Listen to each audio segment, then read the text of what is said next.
That's good. Any changing point? Yeah, of course, a lot. What are you doing now? Just married? Yeah, I was married. And I had, yeah, You was married at that time? yeah, and I had a daughter, but now I have a son. I'll show, yeah, I'll explain more. How old is Now he's 2. Just like 2 or 3 days ago. 2 years old. your daughter is? 6 now. She's like 7, almost 7. Mine is 4 to 1. Yeah. You have Okay. Yeah, I know your two son. girls. 2 boys. Yeah. So, no, I was married. I have a wife. Yeah. So we will go after this. Yeah, yeah. Okay, that's what we are. We can sit down and talk. Yeah, yeah. All right.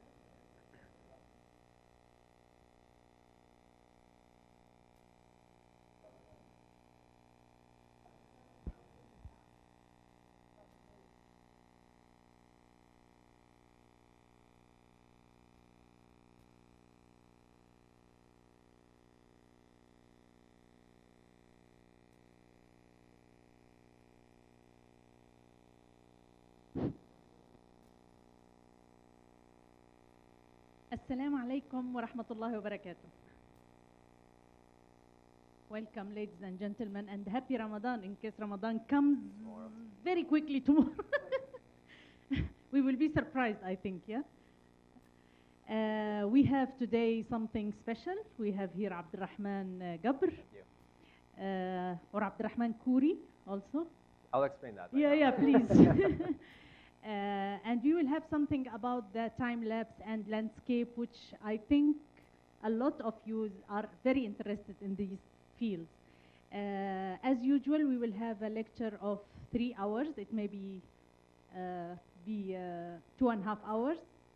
We will have also 15 minutes break. It will be at 7 or 7:15 for the sunset prayer. Please, for gents, you can proceed to the ground floor. I think you hear that every time. Huh? Proceed to the ground floor. And for ladies, there is a room next to the reception in case anybody here is new. Wish you a very nice lecture, and again, happy Ramadan. Thank you very much.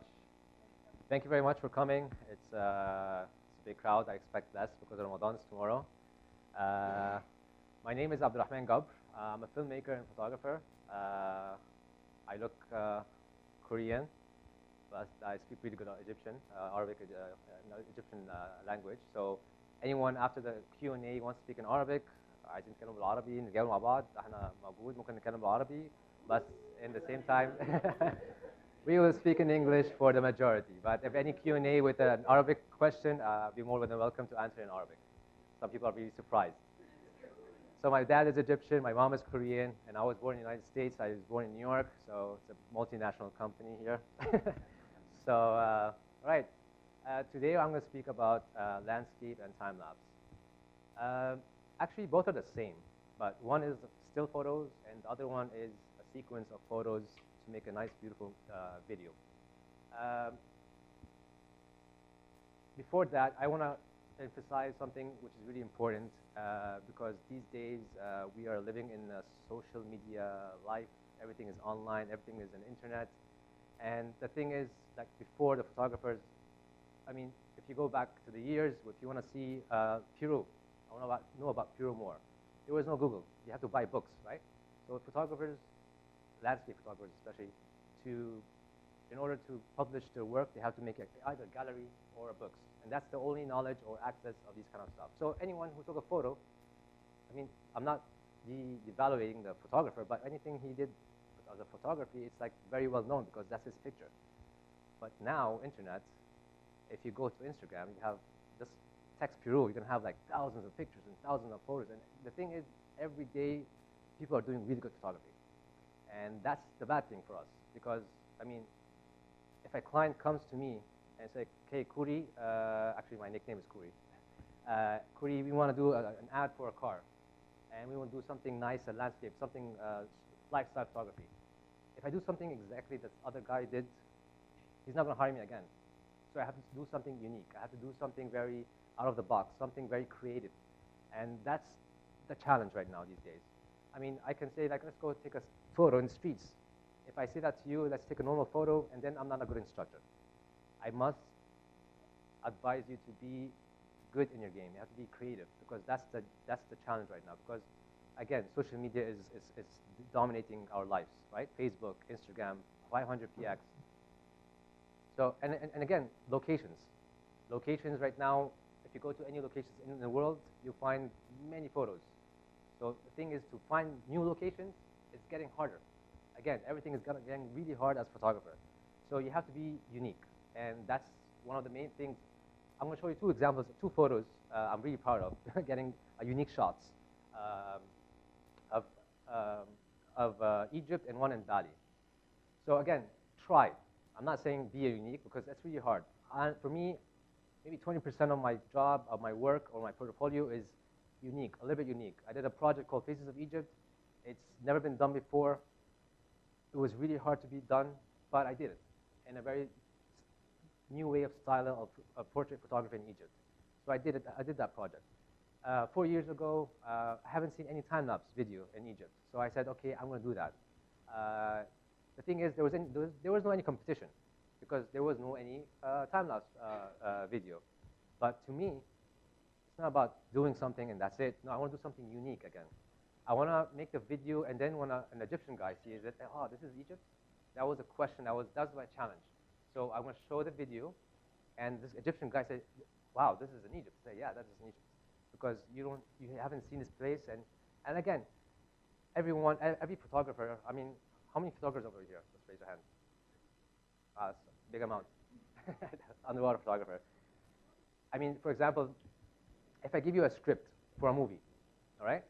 Each one of you is going to make a very different movie, but same script, but totally different movie. And there was a blog on the internet, a model and 9 photographers. They came in and they photographed that lady. Everyone was different. Same thing. The uniqueness of getting the right perspective, the right angle. It depends on, of course, the taste of each photographer over here. So I'm going to show you 2 examples of photos that I took, which I considered one of the uniquest pictures in what I've taken. And it's not, I mean, these 2 pictures haven't been done before. So during my project, Faces of Egypt, I want to take a photo of a place called the Fela Temple. It's a pharaonic temple. It's located in the middle of a big lake. It's in a small island, all right? The thing is, there's a lot of mountains around the lake, and I want to get the angle 90 degrees in front of the island. I don't want to be left or right, because many photographers, they went to the left, right-hand side, which is easy to access. And there was no exactly 90 degrees to the island. And there was no any option for me. That has to be done. So I tried to scout many places. The thing is, another thing I want to tell you guys that, yes, there's internet, there's Google Maps, there's everything, there's all blogs and stuff like that, but there's nothing better, and this is through experience, than not staying in a hotel and staying with the locals. That's the best thing ever, because the local guy helped me to get to this part. Not a agency, not a hotel, not an application, none of that. So what I do is I went to Aswan. I stayed there for a week, okay, with someone, and every day I find new people in his house, because Aswan, they have a very big house. There's like families inside. Every day I find new people and like introduce me to new other people. So one of the people was the guy who took me with the boat, and 2 days kept on scouting, and that guy's like, what are you trying to do? I want to take this shot of this place. I can't find the access. There's no access for it. Say, why didn't you tell me in the beginning? Say, why didn't you tell me? I thought you knew. Say, no, just tell me, and tomorrow we'll go there. So next day, this is the place I want to be. So there's no any access. It's kind of prohibited. You cannot go up there. But for me, it was a big risk. And again, local people. I speak to them, I talk to them, and they get me the really good, best places. And again, don't rely on technology, rely on the people. And that's very, very important. So I went up, and that's the angle that I needed. I had a crane, 2 tripods, all my bag. It was really, really, I almost fell down twice from that mountain, but it was rewarding to get this angle of this photo. And this is the final image of the photo of the Fela Temple over here. So again, no one did this shot. It was only either me or someone on the right-hand side, but this shot, this angle, it was only me so far. But I haven't seen any pictures till this day in this angle. It was really hard to get up there. It was really important to do this sequence in time lapse.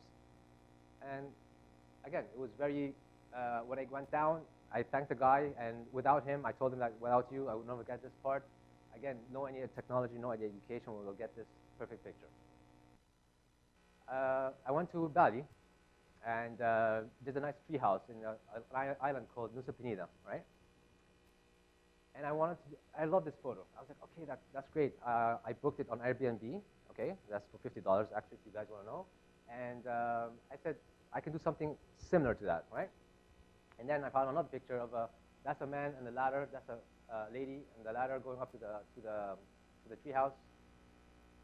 Another one, same angle, same picture, but no one over there. Again, but maybe a little bit bad exposure. Again.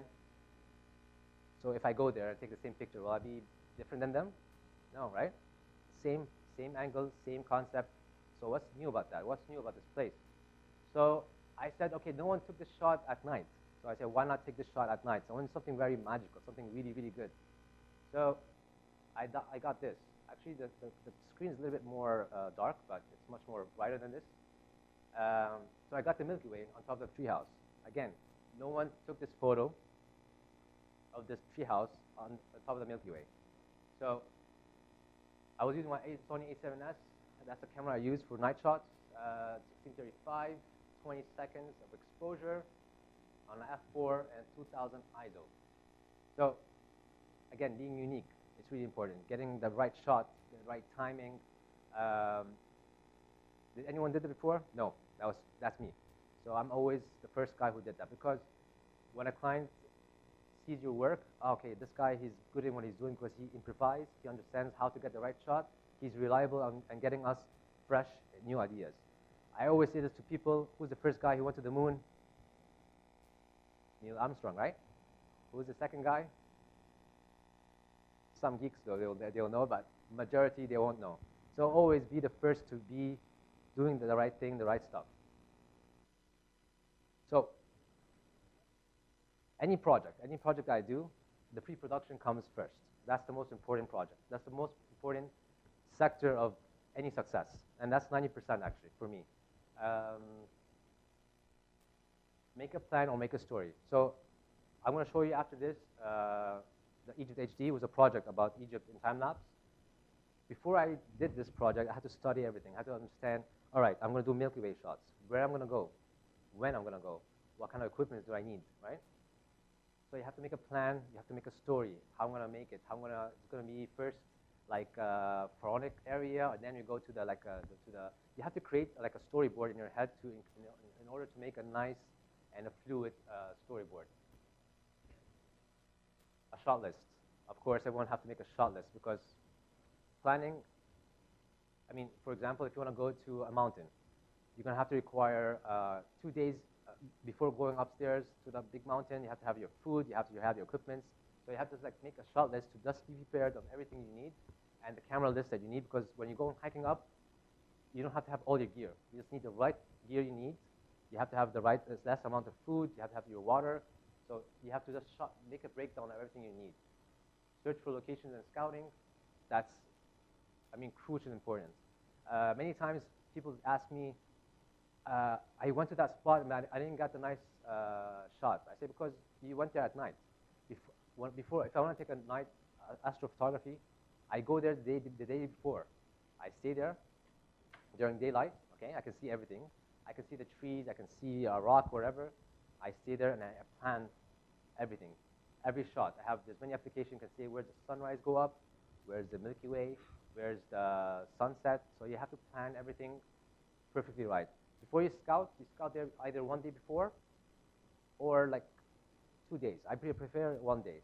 And that's most of my job is called recce during production shots. For example, Nike, they want me to get Nike athletes in, for example, in Oman and in a very hot desert area. And they want some flares and sunset behind them. So I have to go there before the shoot, right? Or I don't stay there for 1 day. I stay like for 3 days, studying the atmosphere, the temperature, the weather. Okay, now say, okay, like tomorrow it'll be dusty like these days right now. So you can't take the whole production crew and then, because you didn't understand the weather situations. You have to see the weather, you have to see the locations, where's the sun is going to set. So these are really important stuff. Schedule your plan carefully. I'm going to show you some shots of Egypt during, there's snow in Egypt. It's only once a week, the whole year, only once. It's in winter, of course, but you never know when because it's really hard to predict. It's either the beginning of January or the end of January, but it's very, very, very tricky. But again, schedule your plan very carefully. The best time to take Milky Way shots is in summer. That's the best. I mean, there's a range from March till October, but the best is in summer. Same thing with Aurora Borealis, the northern lights in Iceland and Norway. The best time is from you have the spring season and the fall season. That's the best time to see those beautiful lights. So you have to schedule plan very carefully.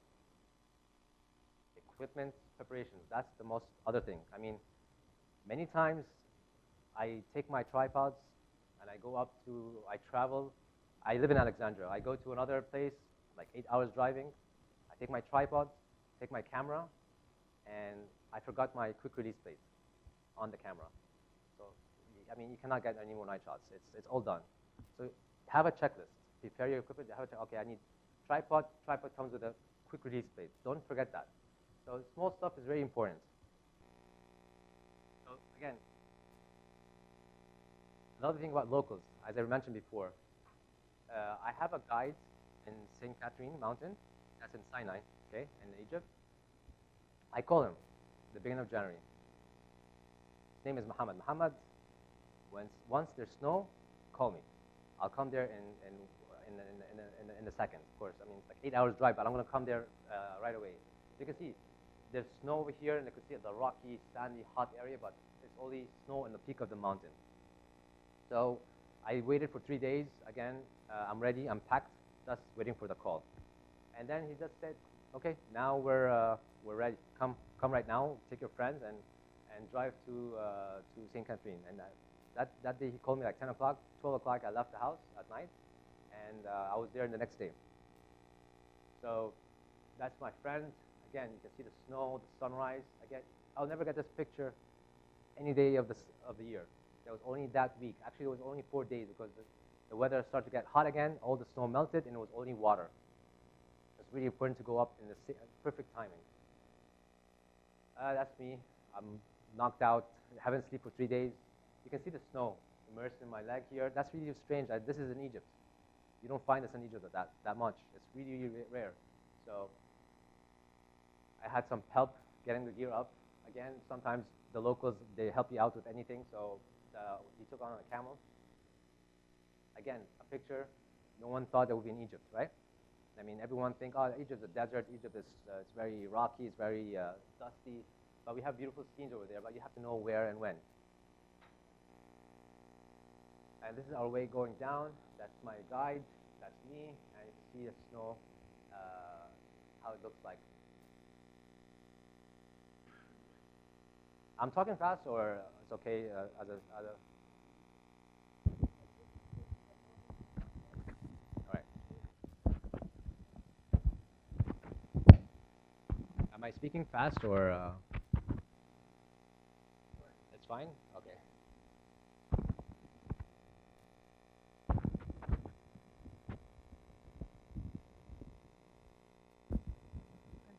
Okay. That's that better right now? Okay, perfect. All right, so the next slide is the video for Egypt HD, and hope you guys enjoy it. It's not that long, 4 minutes only, and it's about 6 months of planning, 6 months of planning and shooting at the same time. But it was a long-term process. It was during the Arab Spring. I wanted to do something different than the news, and I want to show the beauty of Egypt in a very different way. There's nothing with pyramids. There's nothing with this kind of typical tourism stuff. I want to do something new, something unique, and I hope you guys enjoy it.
Hope you guys enjoyed it.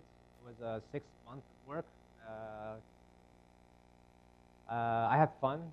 It was really enjoying the process. The best thing about time lapse is I'm gonna get into the techniques, but before that, I just want to let you enjoy the process, because I always say that to people.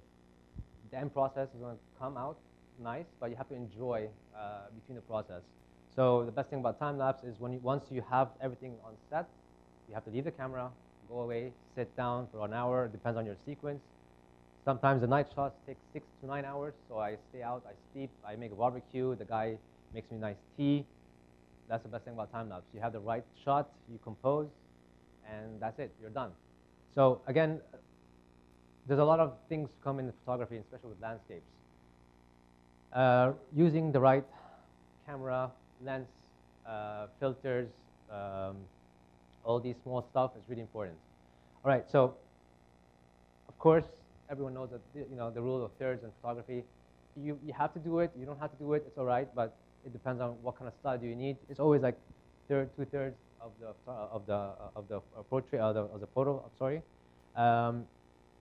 There's always important to have like a foreground and a background, so it's more dimensional. So with this time lapse, it was going up, so you can see that different is the dimensional in the picture. You can see now the corals under the water. All right, if I'm over here and another guy next to me shooting the same shot, you'll never get this scenery underneath. Why? I'm using a circle polarizer and he's not using a circle polarizer. So what's a circle polarizer? It's like a filter I use, okay, on top of the lens. And it's circular because whenever you change the filter in a circle way, you can see the glare, or you don't see the glare of the sun. So the sun is like 45 degrees, and if it hits on the water, you can see white, right? The reflection of the water, because it acts like a mirror. But with your circle polarizer, if you turn it on like left or right, you'll find out that you can get everything beneath the water. So it works two ways. The circle polarizer never works when the sun is in front of you or in the back of you. It has to be 45 degrees of you.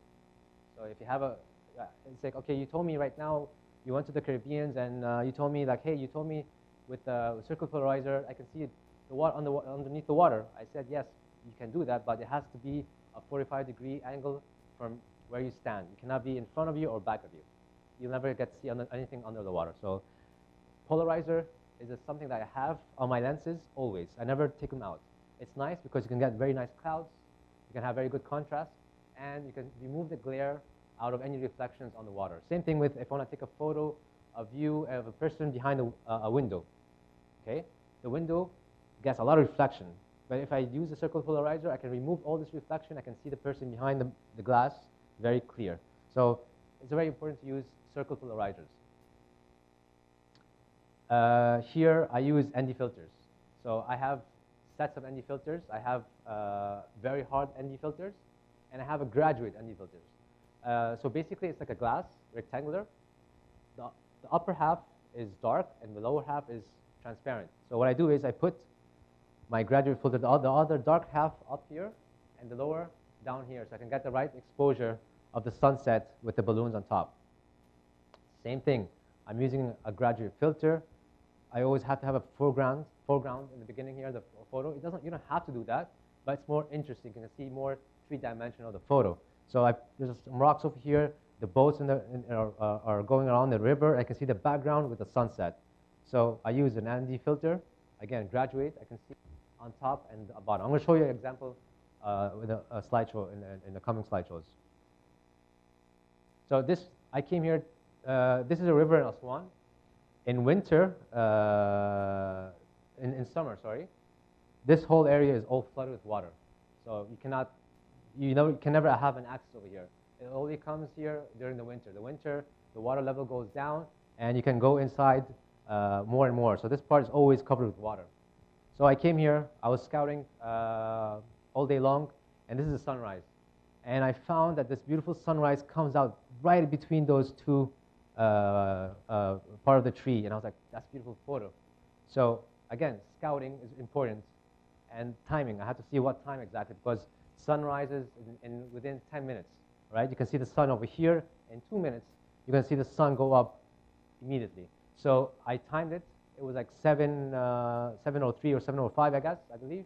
And I went there. I have to be there like half an hour. Don't be there like 5 minutes before that. You have to stay there half an hour at least. Set your tripod, put your camera, put your graduate ND filter, position. Again, you need a composition. You have to have always your photos a beautiful composition so people can see it. Oh, that's a beautiful picture. Don't make it like, don't cut the trees on top, and don't make it too much foreground over here. Try to compose the picture to be a beautiful picture so people can watch it. Oh, that's a beautiful picture. So again, the flare, this kind of flare usually comes with when you put your aperture to f16. They call it sunny 16. This is not a Photoshop effect. This is a natural effect, this star-like thing here. When you want to take this, if you want to have this star effect, you put your f to 16, and you'll get the star effect. Whether it's in sunset or sunrise or any time, it's called sunny 16. It's very famous by that name. So you put your f to 16. Sorry? Someone ask a question? All right. So this is an f16. Exposure will be a little bit more higher, and ISO, I guess, is always 100. This is my hometown, Alexandria. Again, I'm using a graduate ND filter. In time-lapse, usually, I'm going to come more in details right now. I just want to show you everything before we go to details. I love, when we do time-lapses, you can find many times the car passes by staccato-ly. It's like jumping like that. I don't like that jumping. I like the smooth. So usually, I use exposure of a half of a second during daylight. You can see the bus over here. It's a little bit blurry. The text is a little bit blurry. So the cars goes very smoothly. But when a car moves like that, that means you're using a very high shutter speed. I like more long exposures, like half a second. It doesn't make sense right now, but it's going to make sense when I come to the time-lapse part. This is a 15-second or 20-second. This is in Italy, in Lake Como. That's a big cruise or big ship was driving through. That's a 20-second exposure. But the 20-second exposure, during that time, it's supposed to be white. It's too bright. So what I put here is something called big stopper. It's like a 10-stop exposure. Sorry? Yeah, 10 stop, sorry. 10-stop exposure. It's like if you put 30 seconds or 15 seconds, you'll get this picture. So that's the best usage of ND filters. Another example of using graduate ND filters, I use up there because I wanted to have a more long exposure. The clouds gets more creamier and nice, beautiful look. So this is in Norway. Usually in Norway we have only, I guess, when we 6 hours of daylight. It's not like any other country because it's more in the north. So sunset is very, very crucial over there. So I use the ND filter to get this beautiful, creamy look of the skies of the sunset.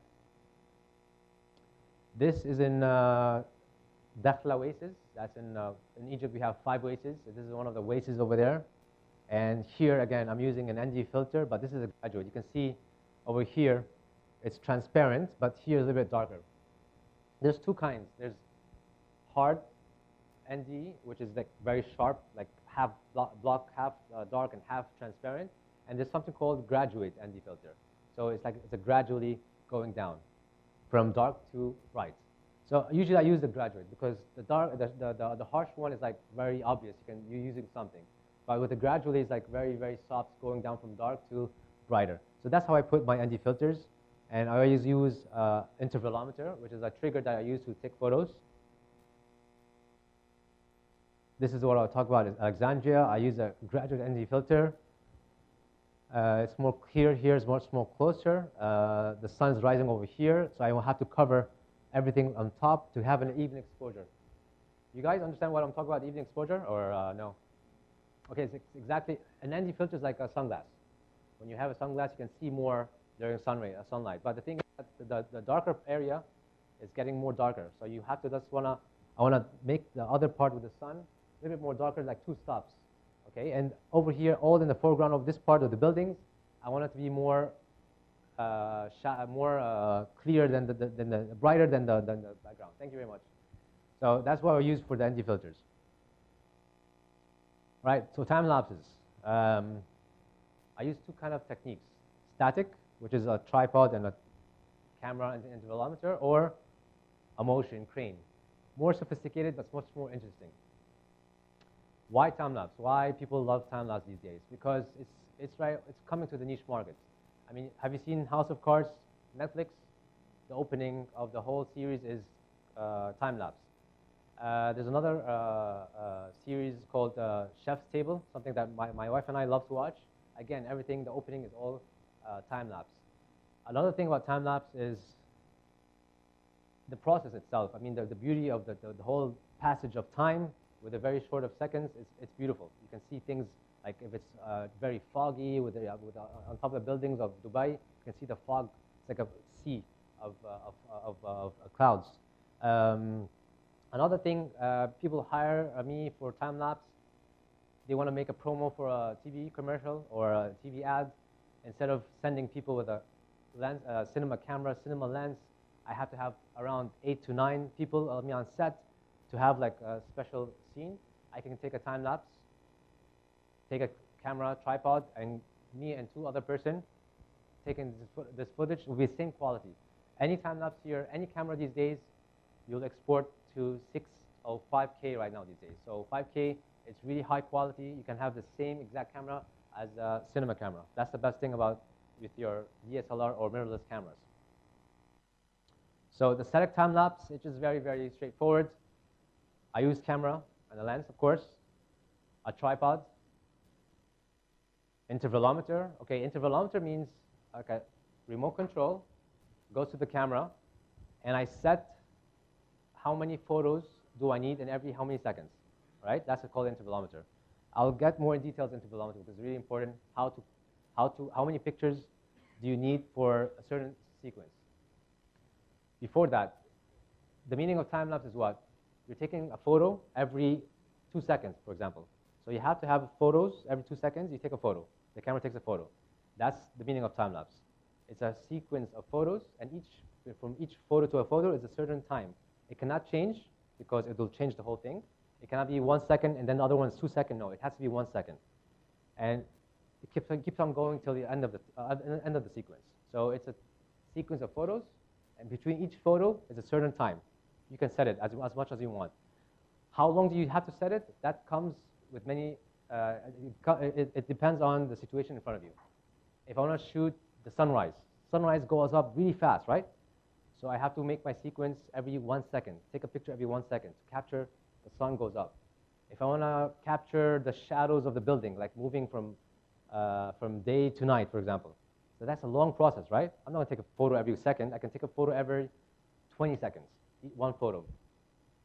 For night shots, Milky Way shots, I take a photo every 30 seconds because my exposure is 30 seconds. So usually I make it 35 seconds because there's a buffer till the card reads the image. So I make every 35 seconds a photo. So that's how you set your photo depending on the situation in front of you. So when everything moves really fast, you set your interval in a very short time, like a second or 2 seconds. If something is moving a little bit, like kind of very slow, you can make it to 10 to 15 seconds. Night shots, it's always 20 seconds, 30 seconds, and more. ND and polarizer filters, as I explained to you in the beginning. Memory cards. I usually use the fastest memory cards anywhere. And if you have a CF card or an SD card, you always buy the fastest card because you're capturing images. You don't want one shot missing, so you always buy the fastest image SD cards or CF cards on your cameras because you don't want the camera to buffer anything. You have to have the fastest pictures. Gaffer tape, I'm going to show you in the end of the tape. I don't have the gaffer tape right now, but something that I sometimes, when I have the intervalometer and there's a lot of wind, the remote control keeps on swinging. So I have to take a tape and stitch it to my tripod because it doesn't move around. And whenever it moves around, the tripod moves, the whole sequence is gone.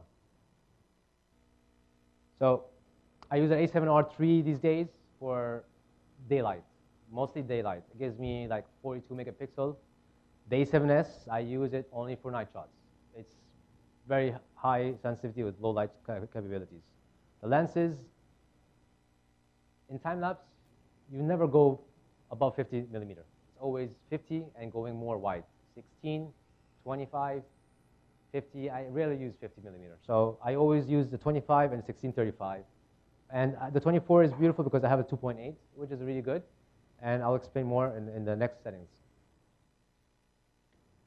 Okay, before that, do you need any, any questions with the settings? Yeah. The meter and timer? What meter? Intervalometer, yeah. It's called intervalometer. It's like a remote control to just switch, no, the timer shoots only one picture, right? So I want a sequence of pictures. Yeah, the intervalometer, I set like, I want to take a picture every 2 seconds. So I go to the intervalometer, I press 2 seconds, and I just press the button on. The camera will take a picture every 2 seconds. Tick, tick. Yes, there's many, every camera has its own socket. I have a Sony, so I have something called S2. With Canons, I guess they have a certain one, and Nikon has a certain one. So each camera has its own different sockets. So what I do is I just put the intervalometer to my camera, I adjust it to every 2 seconds, and I just leave the camera. And it takes pictures every 2 seconds. Usually, to have a nice, beautiful sequence, I take, again, let's go back to this intervals. In video, because we're taking photos, but in the end, we're making a video, right? So in a video, how many frames are there in a second? 25, 24, depends on PAL or NTSC, right? So if I make 24 pictures, it's only 1 second. If I want to make 10 seconds, I need how many seconds? Pictures, 250 pictures.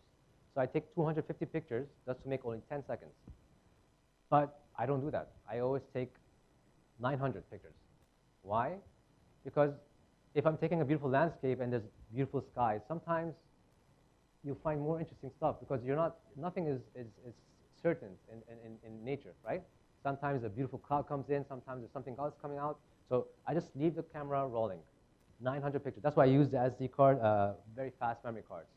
Of course, I'll have like a lot of hard drives behind that, but again, it's never bad to have a beautiful sequence. Sometimes, and especially when I make a video right now these days, I like to ramp it. I mean, make it really fast, and then make it slow, and then go really fast, to make it more interesting.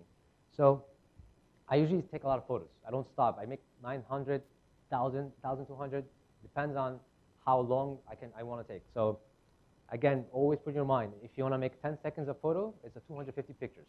But I never recommend that. I always recommend to make more photos. Any questions? And yeah. Yeah. Perfect question. Usually I use a battery grip. So there's 2 batteries inside the camera. I turn off the LED screen in the back. That's number 2. It's a 30 seconds exposure, all right? So I take a photo every 35 seconds. So it's not that long, it's not that fast. Plus, it will stand, I mean, I tried many cameras. It will hold on with you till like 6 hours, 7 hours of battery life. It won't, I mean, I guess every camera. Another plus with my Sony cameras is that everyone now have cell phones, right? And every cell phone, there's a power bank. That's 100% true, right? So the thing is, with Sony, we can add extra juice by putting the power bank inside the camera, and it depends. I have like 20,000 milliampere. I can keep on going on wherever I want. So, sorry? Gaffer tape. Gaffer tape is a Scotch tape, like a tape. You know, when you scotch, you wanna stick something. I don't know how you call it here, but it's like a tape. You take it off, you cut it, and you stick it. All right? But the thing with gaffer tape, we use it in the media or in production, is that when you take it off, you don't find the residue on the tripod or on the stuff. You know, when you stick something, when you take it off, you can find everything sticky. This doesn't do that. When you take it off, it's nothing. It's as it is. So usually we use gaffer because I stick everything, the cables, the camera, tripods, everything like that. And it's very important, very important. If you take a time lapse with one static time lapse with a tripod, any movement, any bump, you'll throw everything away. And it happened to me a lot of times. I take some time lapse and someone like, just hit the tripod. You've been like an hour shooting, everything is gone. Once you have a time lapse, you have to make it steady. So I prefer tripod more than the cameras. Put money on tripod. Get the best tripod ever. I have already really right stuff tripod. It's a carbon fiber, and there's a hook. What I do is I put my bag under that hook, so it gives more weight. So nothing will move this tripod. No winds, no like a little bit movement. It will put everything very steady on the ground, and the time lapse is moving. Any shake, just throw everything away. Erase the memory card. That's the awful part about time lapse. Any mistake, it's gone. Don't take time lapse on top of bridges. Trust me, you will never have a steady shot. Don't take time lapse on top of like a wooden unstable area. Anything unstable, it's garbage. You're going to throw all your footage in the garbage. So it's very important to make very steady, and please, the tripod is really important. I mean, it's the most important thing over here in the process. Yeah, I'll come into that. That's a really important question. I'll come into that right now. All right, so this is the static times. These are the lenses I use. I use a 25 Batis. I use the 1635. These are the mostly I use lenses. The 24 to 70 rarely, but I always use that, so it's always in my bag. Again, these are mirrorless cameras. It's very light on my back. I can travel easier, not get exhausted. I can go up mountains easier. The motion time lapse. Someone ask a question? No? So the motion time lapse, I use two gears. There's a lot of them out there. There's a lot of very good equipment out there, but I use Kessler crane and dynamic perception. But now I use a lot Kessler crane in all my commercial work. It's something that I rely on very, very much, and it's been doing a really great job with me. So this is in Alexandria, my hometown. This is a famous bridge called Stanley Bridge, right? So this is my camera. This is the motor. I'm taking a shot from here to the left, and at the same time, the camera is panning. For me, the side movement is nice and interesting, but sometimes I get bored because it's like a very normal shot. I love the Z-axis, the pull and push part. It gives more depth to the picture. I'm going to show you more examples of that. This is another one in Alexandria Library. It's one of the, it's not brand new, but they just renew it. So I wanted to capture the people inside the library going inside out of their offices. I'm going to show you another time lapse with Alexandria City. So the camera is over here, and then it went down and went up. You're going to see the motion very soon. So having a motion crane gives much more fun, much more better shots, but it's more work on it. You have to set your tripod, you have to put the crane, you have to set up all your cables, you have to program your motion. This is the Four Seasons in Alexandria. Again, this is a push-pull. So this is like going in and then going up. These kind of motions I like more these days. And this shot is from day to night. I'm going to answer your question. It's called the Holy Grail, or day to night or night to day. There's another shot again of the library, but at night. Again, before I went to these areas, I had to take permissions, of course, because this is like a governmental area. Second thing, what angle do I need? I mean, I cannot go there at night and scout. You have to go there the day before. Okay, I'm going to take this shot. Why? Because there's nice stars. I might find some stars, maybe not, because there's a lot of clouds. It's empty. You can see whenever there's clouds, they're your best friends. Because if there's no clouds, I take a shot of the city. If there's no clouds, it's boring. But when you see clouds moving, that's something more, there's motion. The more the motion, the more things come more interesting to your photo. This is called, this is in Fayoum. It's another oasis, not an oasis, but it's like near the oasis in Egypt. This mountain called, in Arabic it's called Jabal Madawara. It's like a circle-ish mountain. And I wanted to make this mountain like a turnover table. I wanted to go around it as much as I can. And this shot was already taken in the first Egypt HD video. You've seen it before. So I tried to move it like this axis and go up around the mountain. Again, I came here during the daylight. I put my tent. I camped everything. And this shot was ready during daytime. I just had to press OK, and it will go on. Here you can see very well, right? I mean, this is nighttime. Usually when nighttime, you don't see any mountains. You see everything dark and skies. This is from the moonlight. So I prepared myself. I know that this mountain will be lit from the moon during a certain time. And I can see the stars at the same time. The more the moon comes up, the more the stars fade because of exposure. So I try to be precise in timing, which is, again, pre-production. It's really important. I can go to that place. In the end, the footage, all is gone. And the thing is, you're not taking one photo and leaving. It's like a sequence. And then when you take it home, you empty the card on your hard drives, and you post-process it, and then it comes out really bad. You have to throw everything away and go back again. So you don't waste your time on doing many errors. Manage it well, and everything will go smoothly. So I know that there is like a half moon, and that the moon is going to come out at 9 o'clock. All right? From 9 to 12 or 9 to 1, it will be a perfect time for shooting. And after that, the moon will be very strong. Everything will be, the skies will be very bad. So I had the perfect timing, and that's how I got the shot. Okay, before that, I'm going to show you now Alexandria City. Any questions with the motion control thing or static? No? All right, so this is dynamic. This model is dynamic perception. I had this in old days. This is motion. This is Kessel crane, which is more advanced. They have 3 axes. This is only 1 axis, like only going up and down. Yeah.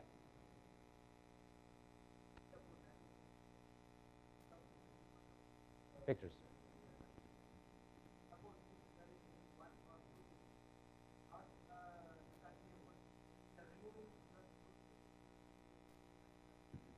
No, you throw everything in the garbage. What do you mean? No. No. It's all thrown in the garbage. 1 picture wrong, 1 picture 2 seconds extra, 1 shake, you throw everything in the garbage. That's how bad it is. It's enjoyable.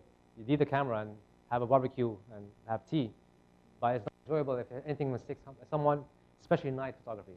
And I'm going to come to that. Especially when someone comes with a flashlight, say, hey, how are you? I'm going to kill him. I mean, come on. I've been 6 hours planning and taking that shot, and someone comes with a car, I don't know what to do. I mean, I have to stay another night to take the same shot. So that's the worst thing about time-lapse. It's 1 error, everything's gone to the garbage. Sorry? I stay with my gun. All right, so this project with, I did a project before Alexandria. Was it's a self project. Sony came to Alexandria, and then we were sharing some ideas. So I wanted to do something new. No one did the 4K content in that time, and they had their TVs with the 4K quality. I want to do something 4K. That's the best thing about image time lapses. Again, you can create 4K and 5K content much better than 4K videos these days. It's very, very high quality. If you take these videos and put it on 4K TV, it will be amazing. If you go to the TV stores, you always see time lapses, right? Why? It's interesting. People love to watch time lapses, and the quality, it's really, really nice. And that's why they promote their TVs through their time lapses videos, not motion videos. Yes, motion is really beautiful, but time lapse is much more clarity is much more higher than videos. So having time lapses is much more richer and much more better if you want to sell it to the companies as a hiring for certain amount of work. I'm going to show you the, sure.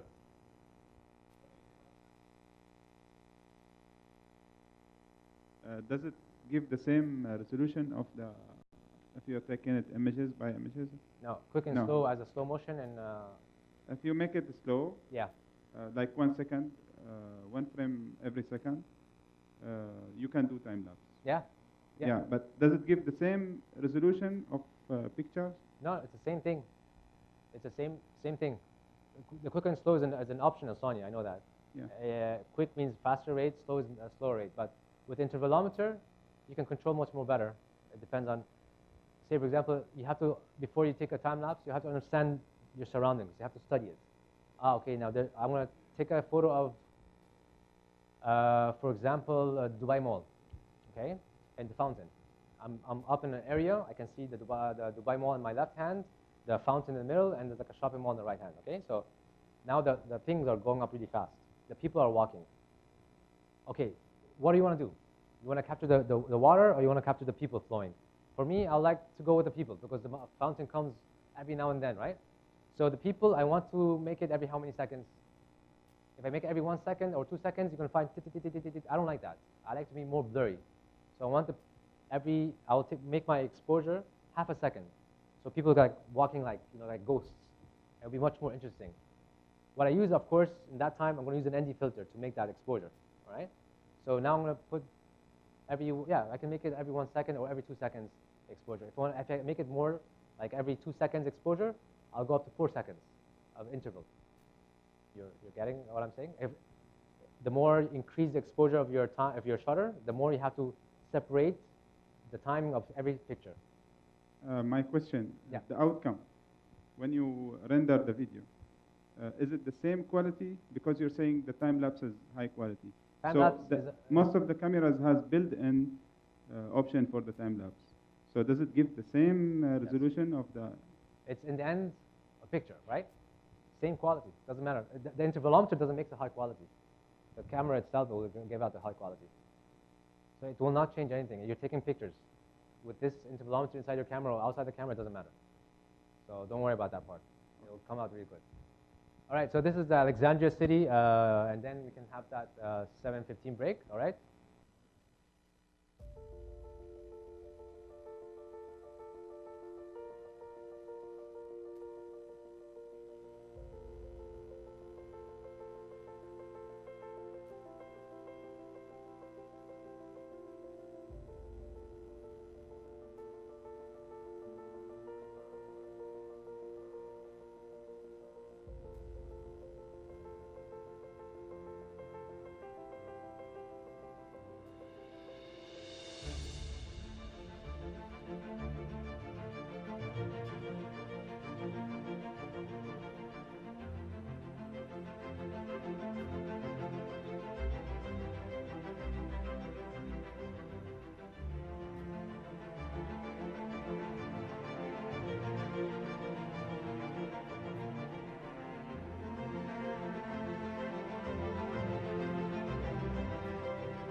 So again, clouds are the best friends for time lapse. Without the clouds, it would be a very boring shot, right? So if you guys want to take a break, 7:15, right? Anyone ask any questions? I'm over here.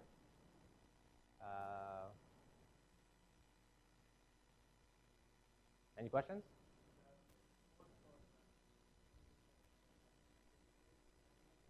Yeah, the process, I'm going to tell you exactly everything, what to do and not to do. I'll explain everything right now. So, but before that, we can do that. All right? Okay. Thanks.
I'll try.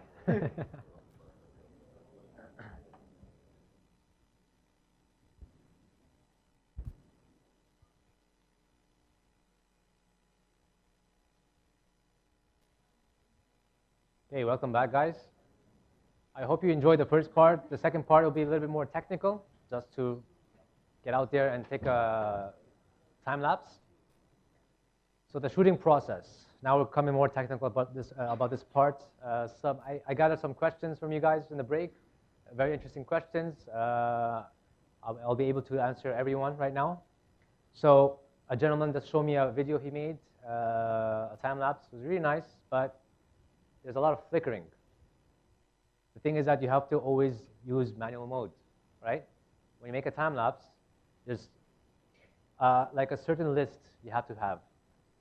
Put in your mobile. By the time you have everything in your mind, now I'm now in a beautiful location. I open my tripod. I put my camera on my tripod. Okay, now the interesting part comes. So what I do is I open my camera. First thing I do, manual mode.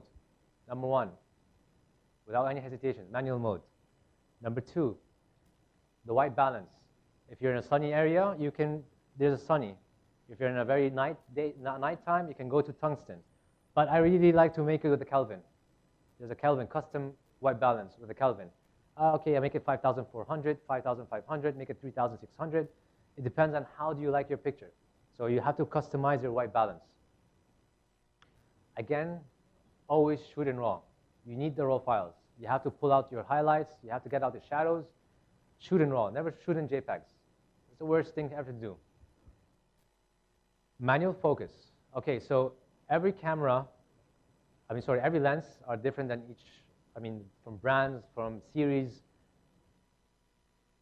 In certain cameras, you have autofocus and manual focus on the lens, right? You turn it to manual focus. That's number one. Number two, there's image stabilization. Like, for example, in the Canon lenses, there's image stabilization. You cancel that. In the Sony cameras, we have image stabilization inside the camera, the 5-axis. We turn it off because any stabilization is going to move your images by time. So anything stabilization, any kind of stabilization, you turn it off. Okay, so manual mode, custom white balance, always shoot in RAW. Always shoot in RAW as in any photographer is going to come here, is going to ask you, tell you, always shoot in RAW. So that's something common. But you have to do the manual focus. It's very important because the first thing, I just got the A7R, and I was doing a time lapse. I never put in my mind that the 5-axis stabilization will do any effect. It did. It made my footage shaky. So because I did everything, as I said, manual everything, manual lens, manual focus, everything. But I forgot to turn off the 5-axis stabilization because I had a shoot before that. I wanted to stabilize my picture with a 1/40 of a second. So I had this option in the Sony cameras. There's a 5-axis stabilization. Makes my images very stable when you're going less than 1/50 of a shutter speed. Set your shutter speed, ISO and aperture. After everything is set, you have to determine, you have to study the surroundings. Things are moving fast. You make it a little bit high. It depends on what you want. You want to make it every second. You want to make it every half a second. You want to make it 2 seconds, 30 seconds. You adjust your shutter speed. ISO, during daylight, I always recommend 100, 200, maximum 400. At night, depends on your cameras. With the A7S, I can go up to 6,000 very comfortably without any noise. Aperture, again, if you want the beautiful the star in your shots, you put your aperture in f16. If you want a beautiful night shots, you have to open your aperture as the widest, which is a 2.8. If you want everything to be very flat, like everything's sharp, anything above f9 is very sharp. But f2, they have more depth of field. Things will be blurry. Things will be more sharp. So these are the settings when I start doing time lapse. Again, before that, before the previous slide, again, the tripod is very steady, no movement. You have all your equipments. And then now with the camera settings, sorry. Now the framing. I always love to do, during time lapse, a foreground, a midground, and a background. Why? Because again, you can see the 3 dimensions of the picture. If you make it very, if you're taking a shot of a street and there's no any action, it's boring. The time lapse is about interesting subjects, interesting flow of motion, right? So always make your composition much more interesting. You have to know how things are moving. If you're going to shoot shadows, okay, you have, like, for example, the Burj Khalifa, and you can see the Burj Khalifa shadows, right? You have an axis of any rooftop, and you want to take the shots of the shadow. You know, the sun sets, the sun is going to rise, so you're going to see the shadows moving, all right? This will take a long time. It'll take like 4 or 5 hours. So if you want to take the shot, I recommend every 15 seconds you take a picture. So you have to understand what you're going to do. You have to understand the movement. Clouds, you can take every 1 or 2 seconds. So whenever things are moving fast, you go with it. Everything goes slow, you get slow with it, just to get the concept, all right? Anchor your shots. Depending on if you're moving your shots with a Kessler or dynamic perception, or you're making a static shots, put something interesting. Like if there's like a movement, I'm going in, there's like some trees, that's something nice, but you have to anchor your shot in a certain area. So anchor your shots to make it more interesting. Determine the duration. Okay, so I want to make a 30-second video. So how many shots do you have to have? Again, go back to the mathematics. Every second is 25 frames. 10 seconds, you have to have 250 pictures. You want 30 seconds, you have to multiply by 3. So whenever you have longer duration, you have to have more photos. But again, I recommend the more you take, the more better, because things happen. Again, before I always go with 3 cameras, all right? That's something with I have 3 cameras, 3 lenses. I have 1 in motion and 2 statics. Sometimes I go to an area and I'm taking a shot with the sunset and it's really beautiful, a wide one. And here I'm focusing on something with a 50 millimeter. It's very nice. Here, it's interesting, but I'm just putting a tripod just in case, all right? Let's see how it goes. Some situations, all right, I'm taking photos and things are not getting not good. But this camera, I'm picking up really beautiful activity with clouds and getting beautiful color like pink and orange. And this all shots are getting really, the clouds are not interesting. Sometimes the more you shoot, it'll be much more better, because after this shot became really nice. So if you stop here, you won't get the beautiful sequence. So leave your camera rolling. I love to take 3 shots sometimes.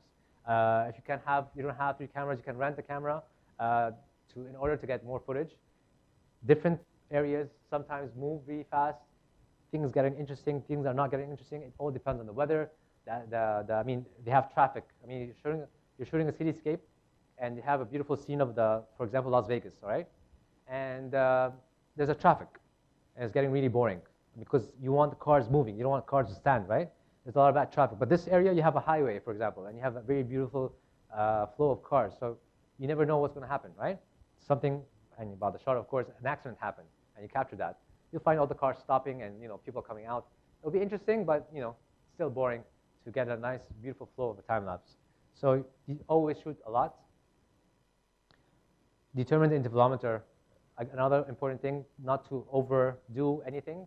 If you're taking every second, you can set your intervalometer to taking a picture every 2 seconds. Do not make it 3, because it will be like a big stops. All right? Let me try to explain to you much more easier. I'm walking, right? If I take a picture every 1 second, you'll find me walking like here, here, here, here, here, like that, right? If I take every 1 second. If I take every 3 seconds, you're going to find me over here, then one time you're going to find me over here. So there's a jump. Again, again, and again. Same thing with the car. If I'm on a rooftop and I'm taking a time lapse of the streets, and I'm taking a picture of every 3 seconds, you're going to find the car jumping from one place to another place to another place. It looks really bad, this jump, right? I want it to make really smooth. So either make it like a long shutter speed, so it can like a very smooth 0.5 seconds, but this you'll have to have an ND filter, or you take a shot every second, or every 2 seconds. It'll be much more better. But making 3 seconds, it will look really bad. Again, with the clouds. So setting intervalometer is really important. Again, anything go fast, you increase you less your your interval. So make sure format your card. It happens to me all the time. Again, I was saying to some of you guys over here, I have like a Pelican case, a small case with my SD cards, all right? What I do is I take a card, I put it in my camera. The first thing I do is I format my card. Sometimes I forgot to format my card, and I do an astro time lapse. I put my card, and I leave it, right? Because I'm not going to stay in front of the camera 6 hours. I go back, I found out that I didn't shoot anything. Why? The card is full because of my previous time lapse. So you didn't get anything. So first thing you do is format your card. Say, for example, you're having an assignment with Natural Geographic. They send you to Namibia, for example, getting certain shots. So you're camping. You don't have to go. You have no office to go back. So you have everything in your cards. So when you finish your cards, okay, you have like, you guys have like a wallet for SD cards, right, or case. You have many cards inside. So what you do is you take you finished your card, you shoot, you take the card, you make it upside down, and you put it in your case. So okay, this is upside down. This means it's a full information. You don't go to next to it at all, and use the other one that's facing up, which has a brand, if it's Sony, Lextra, or whatever, and then you use that. So I always make sure that my material. I mean, if I take my card, I shoot, and I put it as it is, and then the next day I forgot.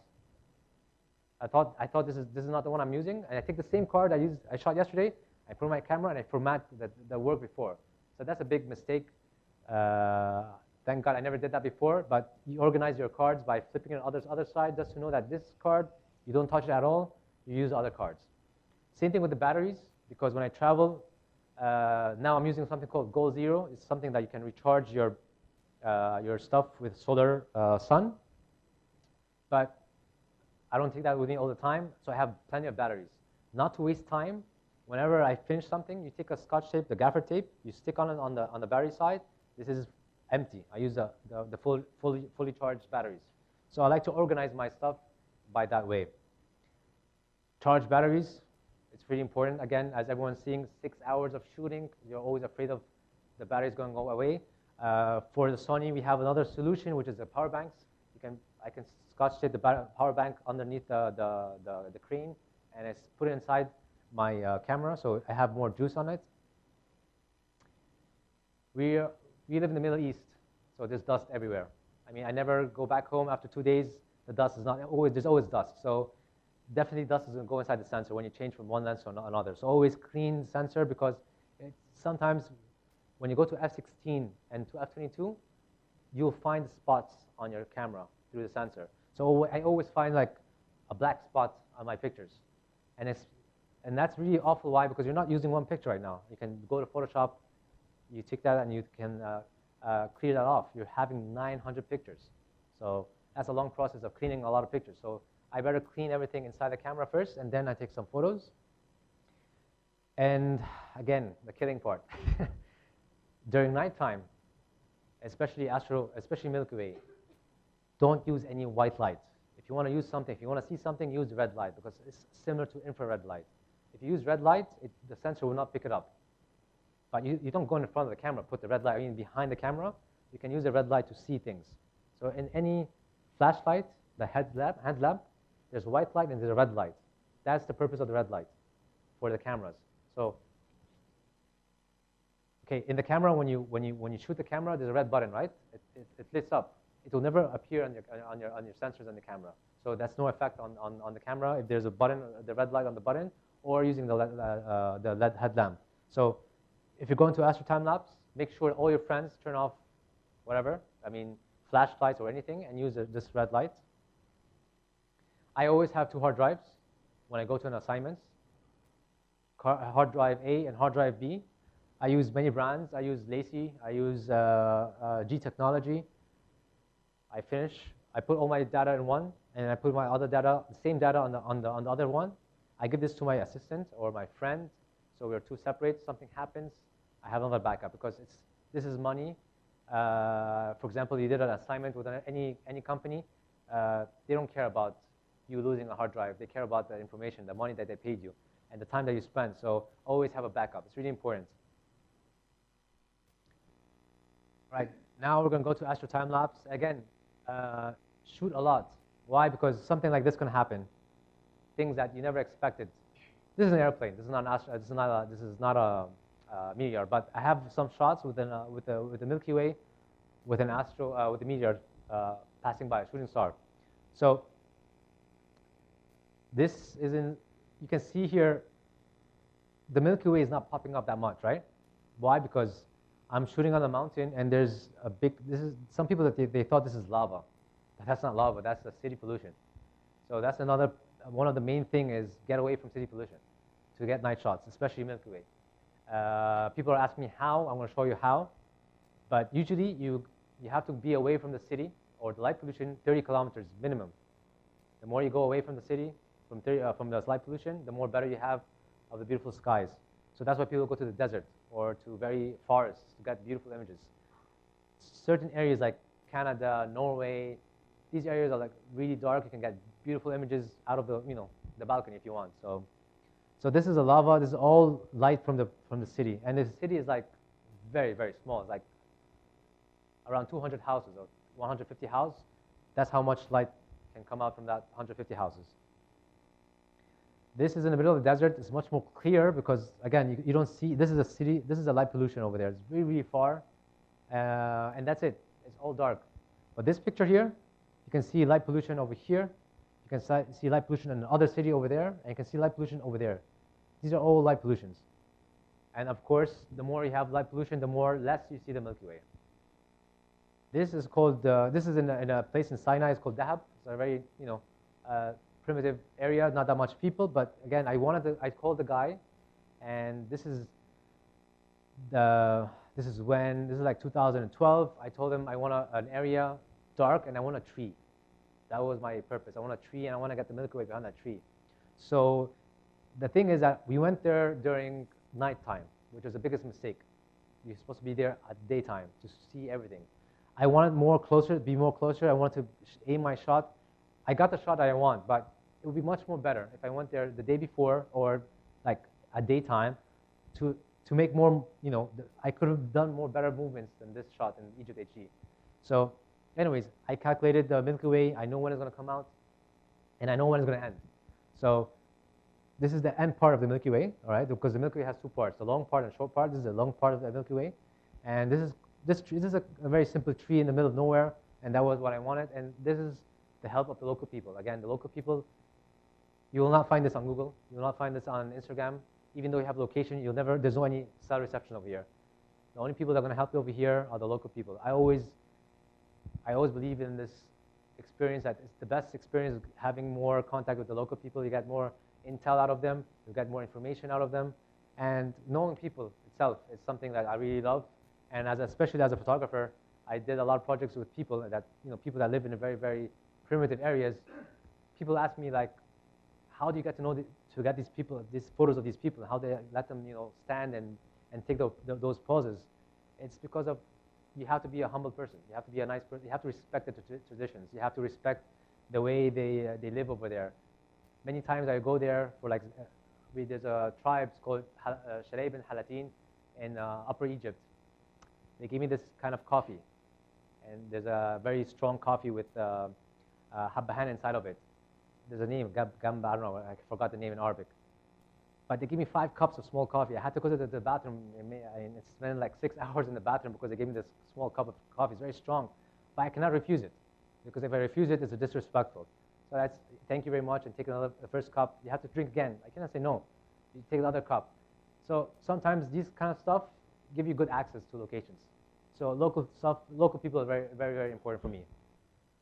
So Milky Way shots. You have to, first thing, before thinking of doing any Milky Way shots, you have to check the moon calendar. The moon calendar. If there's any moon, you will not get the Milky Way. If there's no moon, you'll have the beautiful Milky Way. So first rule, no moon. Moonless, you get the beautiful Milky Way shots. The best timing, again, I guess over here, the best time of the year, again, from March to September.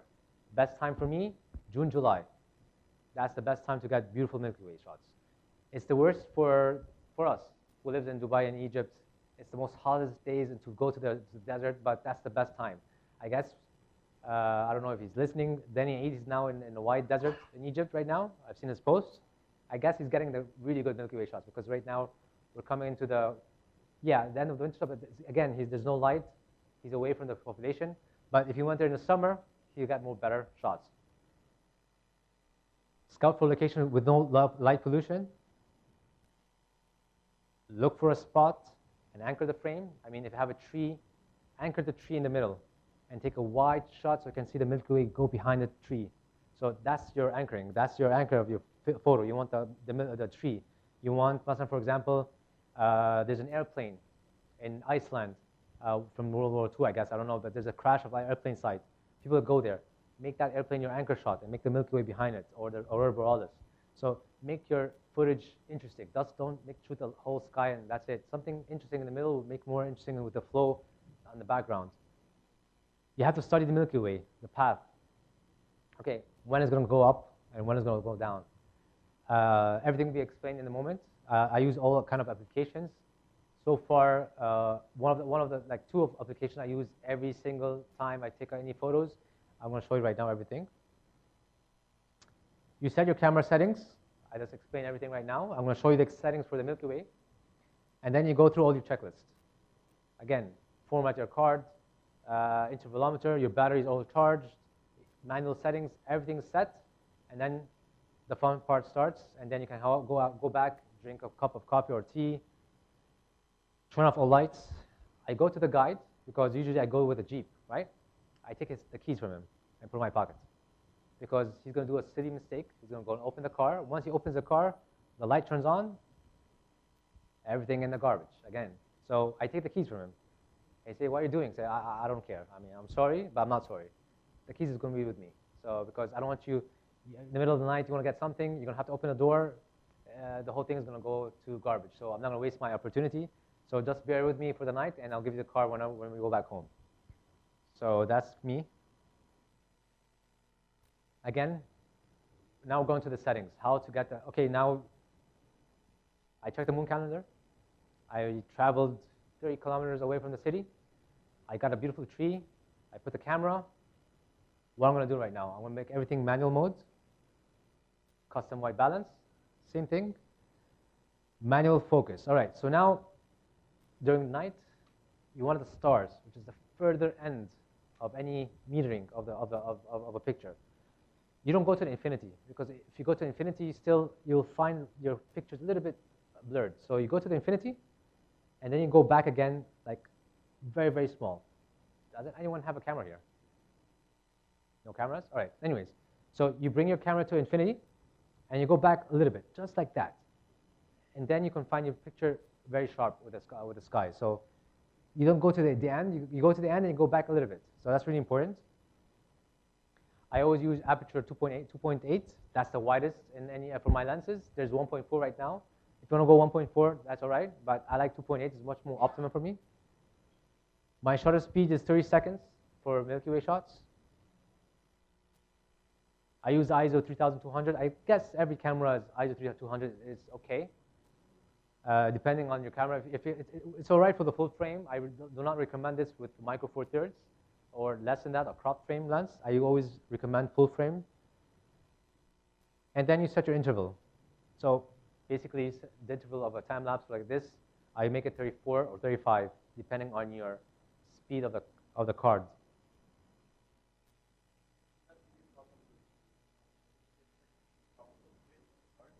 No.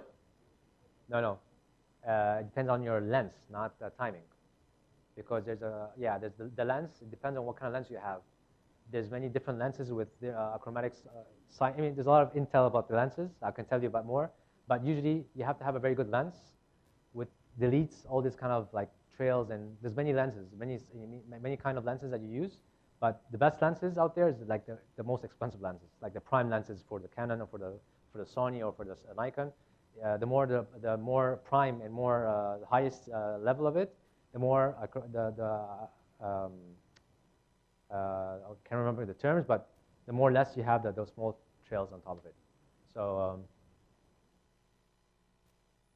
applications, I use Sunseeker for sunrise and sunsets. That was a long time ago, but now I have something better. I use Skywalk for Milky Way shots.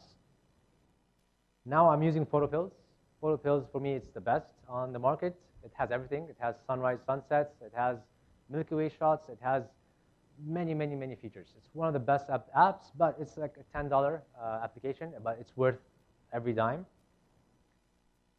Dark sky finder, that's the question that people ask me. Where should I shoot the moon, or where's the best place? Dark sky finder is like an application that can find the darkest area in your location. It's like a NASA thing, like a Google Maps, but like with NASA, they can show the activity of the lights. The more darker the area, the more that you know that this is a good place to be in dark areas. The more light, there's a lot of light pollution. I'm going to show you some pictures of it. Artemis, again, I'm saying we live in the Middle East, so we have a lot of dust in the air, especially when we go to the desert. There's a lot of wind sometimes. Sometimes you have, okay, I go out, all right, I want this frame. Should I use the 24 millimeter? Because I always use prime lenses, 25 millimeter, or should I use the 1635? I don't know what I'm going to use. Okay, I'm going to use the 25. But when I put a 25, no, I want to use the 16. I open the lens, I close the lens during nighttime, dust goes in, right? I have to clean the lens again. So I want something to determine what kind of focal length do I need. So this application is really cool. I use it in my cinema cameras and as well as with photography. I take an application, I could go like this. It has boxes with focal length. Ah, okay, this is 24 millimeter. That's what I want. I already have it over here. I don't have to change the lens. So that's a really cool app, not changing the lenses all the time. And especially with cinema cameras, you have a crew, you cannot change every time. It's kind of like a wasting time. So this is photo pills. You can see the moon calendar. This is March. Best time to go Milky Way shots. You have 1 week from 10th to 16th. All right. The worst time to go out to shoot anything at night is in the full moon. It's beautiful, but you have like a star, a big like sun over there. I love to get like the Gabal Mudawwara, the big mountain with lit. I like to go there in that time when the moon is like this. It's like a croissant shape. These are the best time. You have a beautiful stars, and at the same time, it can lit the subject in front of me, like a mountain or a tree or a lake. It has beautiful light from the moon. So these are really nice stuff. I like to do. These are nice time to go. Like whenever the moon is like this, it's really nice. And at the same time, this is the Milky Way shots. And the more better is like these kind of shapes of moons when I want to have a beautiful, beautiful lit atmosphere. Here you can see the Milky Way. This is augmented reality. So this is a tree house. You can see here the movement during the time. This is a tree house over here. If you're standing over here, the pinpoints. Now I know that the Milky Way is going to go over here at 11:12 p.m.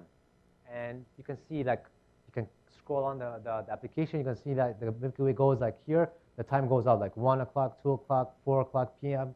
a.m. Sorry, till the sun rises up, and then you're done with the photo. So these are everything with the photo pills. This is a night AR.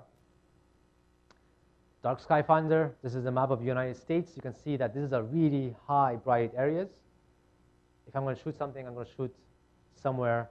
I go to California or Nevada, where there's a dark space. There's no source of light. It's very dark. I can get beautiful. As I said, Canada, it's almost no light over here. Even though the cities next to Ottawa, you can escape over here. You have very dark areas. I guess in Dubai, there's like a small spot because it's a small area and there's a lot of light, but there's a small spot, I guess, between, I can't remember, I can show you anytime soon. Again, if you're living in California, the best thing is go to the forest. Any forests here, see, the forests are all without any pollution. So the desert or forest is the best time to get the Milky Way shots. You never find a Milky Way shot in the city, never, because of light pollution. This is Artemis. Now, this frame, this whole thing, the white one, that's a 25 millimeter. This is a 35 millimeter. This is a 50 millimeter, 85, and 135 millimeter. So, okay, now I want the 35 millimeter. That looks really nice. It'd be very close up on the monkey's face. No, I want a wide shot, so I'm going to use a 25 millimeter. So you can determine what kind of focal length you need without changing your cameras all the time. Because, again, it's not that nice in a very open air, and you save time. So these are applications I always use, very useful, and it helps me a lot in my process. The Holy Grail, which someone asked me here, which is, they call it the Holy Grail, I don't know why, but this is the day to night and night to day. There's 3 ways of doing that. This is very sophisticated. Sometimes I do a lot of mistakes in it. Not mistakes, but it gets really hard. So we cover right now the static time lapses. We studied right now the motion. You have what kind of gear do we need. We know what kind of Milky Way shots, how we get that. Night shots, in general, you can go from 30 seconds to 20 seconds to 10 seconds. It depends. In the Alexandria city, the streets, when you find the lights, the speed of lights on the streets, this exposure is 2.5 seconds or 2 seconds. So you want to shoot nice traffic. For me, you have beautiful bridges and circle exits in Dubai. If I have an axis, like the bridges in the middle, like circles, and you have the highway, I'm at nighttime shot, I can use an exposure of 2 seconds. So you can have the trails of car, like lights, streak of lights moving around. So these are night shots. Holy Grail is different because you have 2 exposures. You have the day, and you want to go to the night. So either you do it manual, which is double the work, but much more safer. You can do it AV, aperture priority, which is good, but you have flicker. So what do you mean by flicker? The thing is with AV is that the meter, if he finds clouds, okay, when there's no clouds, he'll find that the frame is high in exposure, so he darkens the picture. But when the clouds come back again, he finds that the picture is dark, so he makes it more lighter. So you can find light and dark. That's what's called flickering. So that's not good with AV. But when you have manual, everything is steady and smooth. Bulb ramping is the third option. I'm going to explain every one of them, and I'm going to show you like a process of it. So manual, this is the footage of Alexandria. You can see there was sunset, and then I went here, and then suddenly became nighttime, and that's from sunset to nighttime. So what I do is, I have my, and this is a tricky one because this is a motion control. It's not like a static. It's moving from left to right. So what I do is, I go to the rooftop. I set my camera. I say I want to go from here till here, 900 pictures. All right? I don't care about how long does it take. I just want 900 pictures from here to here. But the important part is I want to sunset during my 450 picture. So I have to know the timing. So, okay, I know the sunset is going to sunset at 6 o'clock. I'm going to start, and the whole process is going to say 1 hour. I'm going to start at what time? 5:30.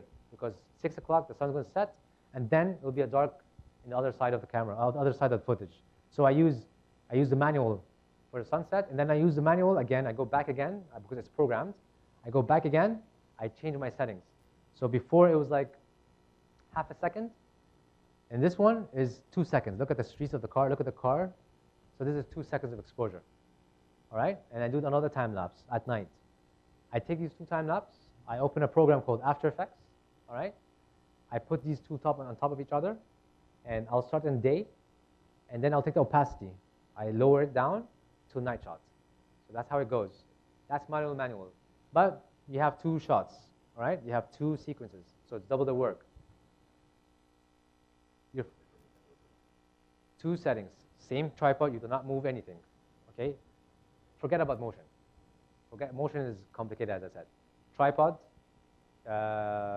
anything. The fountain. I want to shoot on sunset. You have to start before sunset because you're doing manually, you're not doing aperture priority.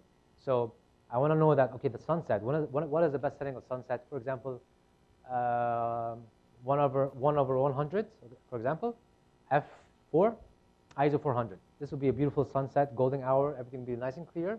In the beginning, it will be a little bit more bright, it's okay, but it'll go dark, right? So I'm going to shoot, keep on shooting, sunset's getting down, everything is going to be very dark, black, it's okay. Keep on shooting for a certain amount of time. I want 900 pictures, for example.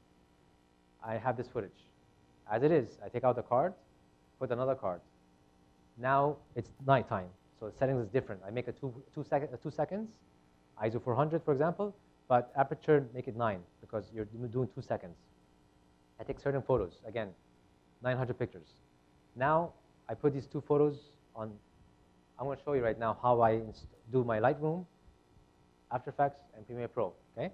So what I do is, I put my 2 sequence, the day, which is sunset, and the night shots on top of each other. It's like layers.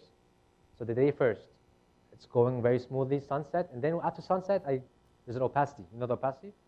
Yeah, it's like getting down, the visual is getting less, and it's picking up the night from on the bottom, so you can see the night bottom. I'll try to show you an example, and it'll be much more easier on the computer. So that's manually, day and night. It's not perfect. Sometimes you feel the transition is not that wow, but still it's the best way to be safe, because The other two examples are very tricky. You might make some mistakes, but this is the safest method to make day to night.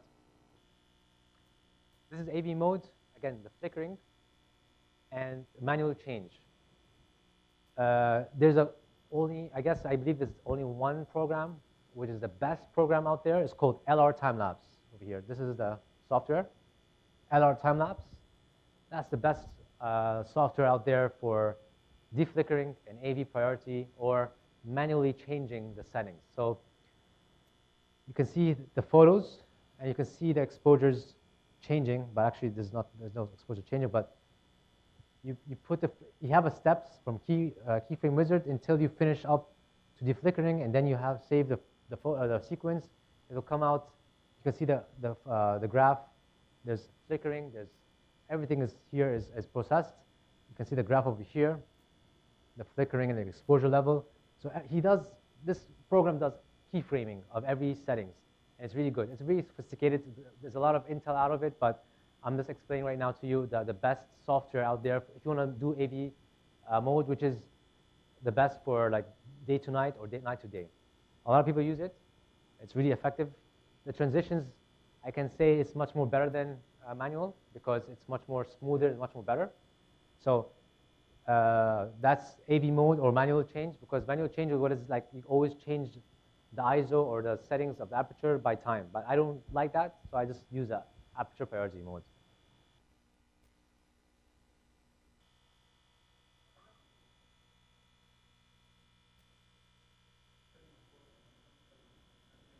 Okay.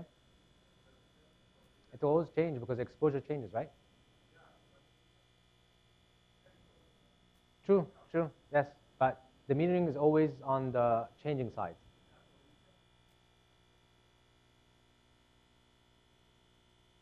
But the building is not changing as the sky. You want this. You have to put the metering on the sky, not on the subject, because the sky is changing. You have to adjust with the sky, not from the subject. I don't mind, but there will be a little bit flickering, very little bit flickering. And as you see the time-lapse, there was no flickering in my footage because everything was manual. It's much more steady. I like to do this. I did a lot of AV mode.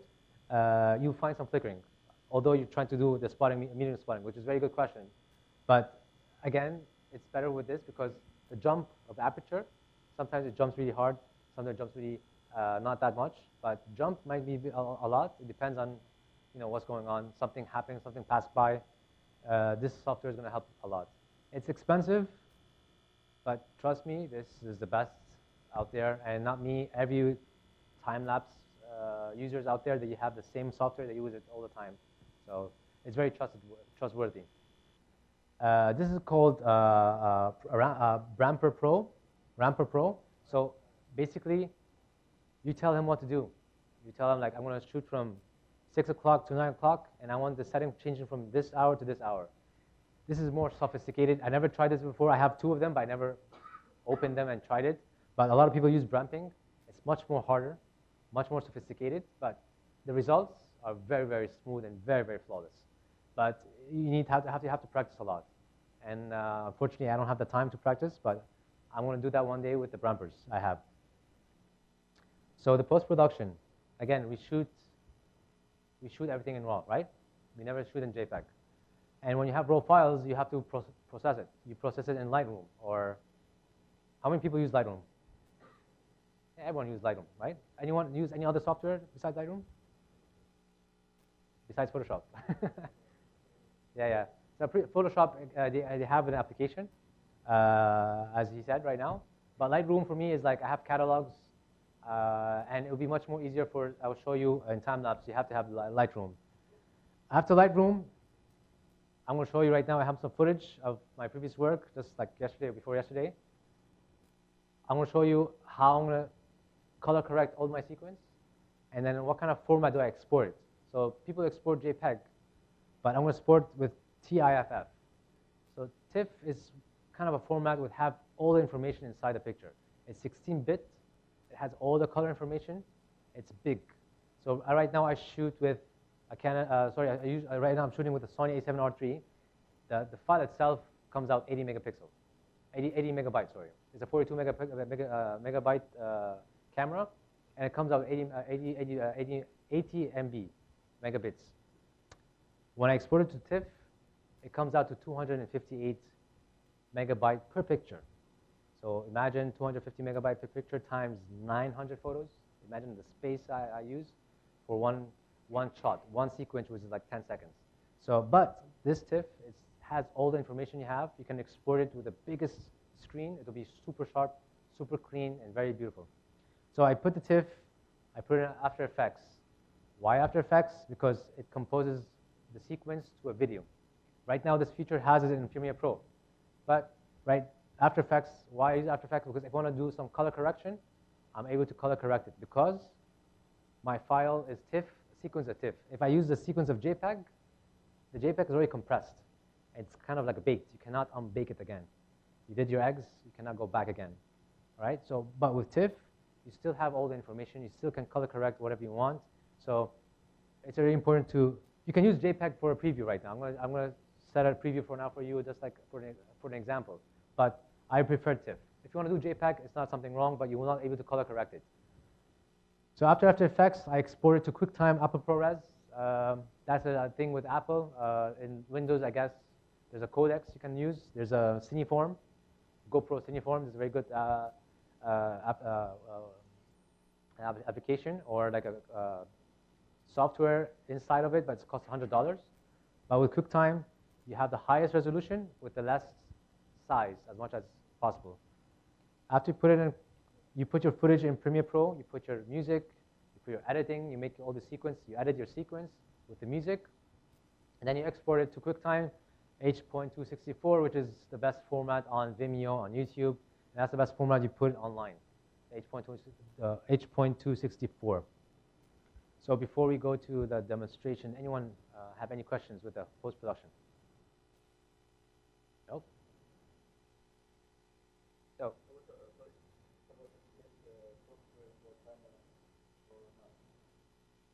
Adobe. Sorry? LR TimeLapse. LR Time is for everything, Windows and Mac, doesn't matter. I guess everything is right now, Windows and Mac, iOS, Android, same thing. Every software is in both. Adobe is in PC, but the thing with the format, QuickTime Apple ProRes, it's an Apple. The thing is, with QuickTime Apple ProRes, it's the best as quality and less as size. You can have the best in quality with Windows, but the size will be like double or triple the size. So you want less size because the computing takes a lot of time. So, yeah. Yeah, that would be a very long process. Yeah, I don't have a lot of time lapse here. It's my workstation, not on my laptop, because it takes a lot of memory and like a lot of size. Unfortunately, I cannot show you the other time lapse. It's a long process, and I have to have the footage for that. I don't have the footage, to be honest. So I don't use AV that much. I always manual. I always use manual, so it's much more easier for me. This is a lot of work after that, using AV and then going to LR time lapse. But there's a QuickTime. Go to LR time lapse. The owner, he shows you all the tutorials. It's very easy. Just follow the tutorials. It's very easy. All right? Yeah.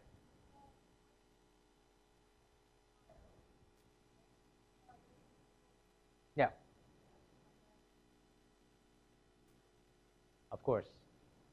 Some people, they throw the original files. They put the files in TIFF, and that's it. I use that with my. All right. There's for my lifestyle photography or my other commercial photography. I export DNG. Why I export DNG? Because it's like my portfolio. If I go to your, say, for example, to your office, and we open Lightroom, and I open this file, every settings that I did, it will be reopened in your Lightroom. So that's when I export in DNG. So that's the same thing. It's the same. It has a raw file inside of it. It has all the information. I can take this file. I can go to a client, okay? And the client opens this file. He'll find everything, all the settings that I made. It's inside his Lightroom. Yeah. All right, so what I do is I go to Lightroom, all right? I export after I fix my photos, I export TIFF or JPEG, whatever. I take this to After Effects to make it a video, and I can color correct it. I can increase the shadows, increase the highlights. Again, more on top of the on the Lightroom. I export this to QuickTime, Apple ProRes. Yeah, so it's like a format. You have, when you export, there's MOV, many kinds of different formats, but this is the best. And then after this, I open Premiere Pro. I import this movie file, which is Apple ProRes. I put the music. I edit my cuts. Okay, if you have an Apple computer, this is the best format to have the best quality and the best size.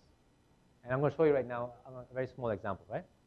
And then I export QuickTime H2.64, which is less size because it's the best for the websites, for any online platforms, Vimeo, YouTube, whatever. All right, so I just came back from a shoot. It was a very, very long process. It was very hectic, but this is me on top of a hotel in Cairo. You can see the gaffer tape because my cable's over here. It's windy. I don't want it to be shaky, so I scotch tape my wires. I scotch tape over here so nothing moves. This is the motion crane. This is my A7R Mark III.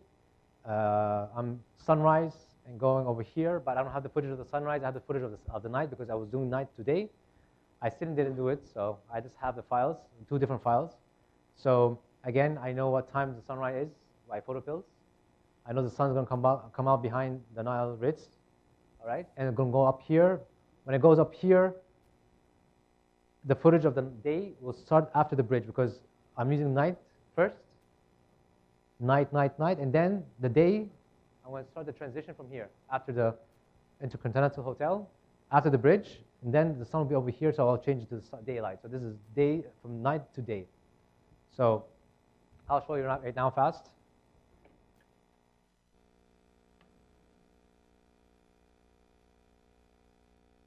So this is my Lightroom. All right, that's not showing.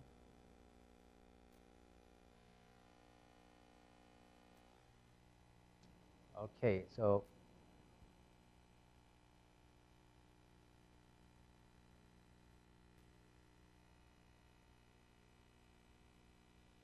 file.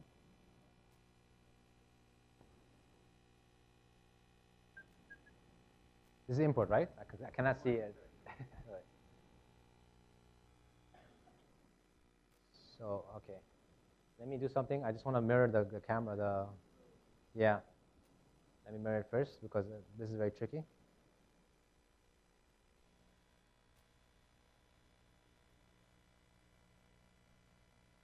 Where's my mouse? Go over here.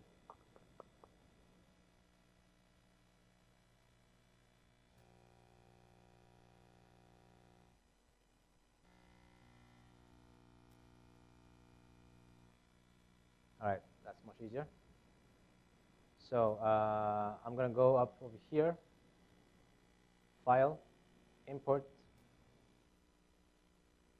I'm going to my desktop. I guess here, this is the hotel. So this is a sequence pictures I've got. The extension is ARW. It's for Sony. CR, I guess. CR2 is Canon, Nikon. Yeah, that's it. So every sequence is different. Doesn't matter. This is the format of RAW. As you see, everything is RAW. Nothing is JPEG. All right. How many pictures do I have here? I'm going to show you right now.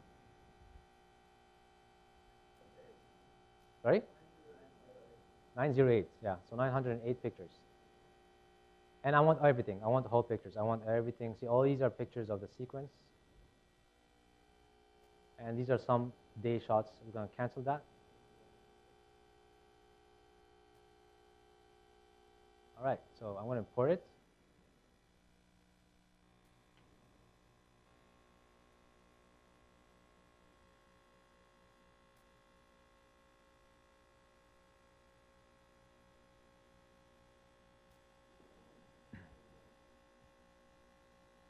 So now what I'm going to do is I'm going to open one picture, just one picture. See the best picture I want.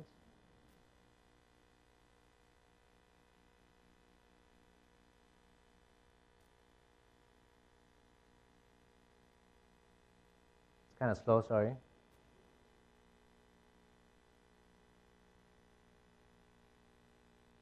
So, interesting part here, the bridge. There are cars are going up over here. You can see the streaks of the cars. Second, another picture over here. The cars are going in and out, all right? You got the boats moving. See the boats streaking is how it looks like. Here you can see the settings. This is 2.5 seconds, f5.6, 16 millimeter, and my eyes is 250. So I thought this is the best settings over here. It's good. The streaks is really nice. If I overexposed, there's a lot of light pollution. I couldn't make anything more.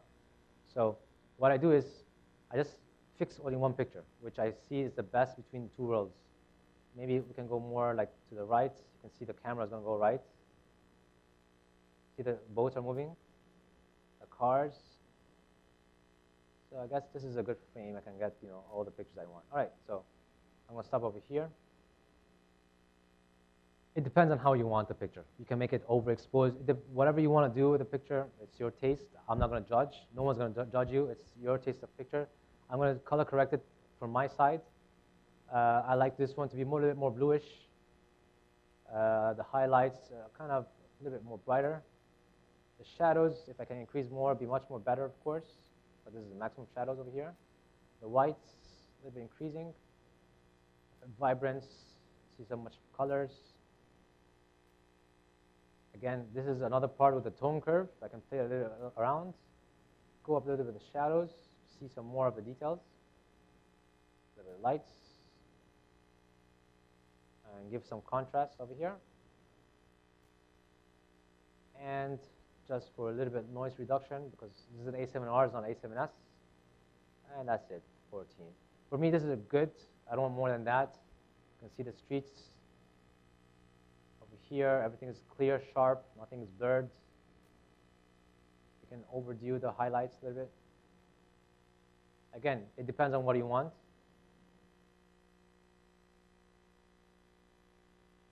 It's all your call. Okay.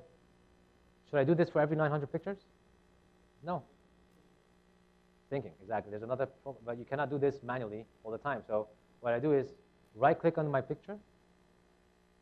I go to develop settings, just copy it, copy, Control A, you can see all my pictures are all, I'll show you more here. So these are my pictures, everything is selected right now, and you go to sync. Just press sync, synchronize. You're going to see every picture here is synchronized. You see before and after any picture. So this is before and after. Great. So now all your settings are done. You color corrected your picture. You want to export it right now. So what I do is File, Export.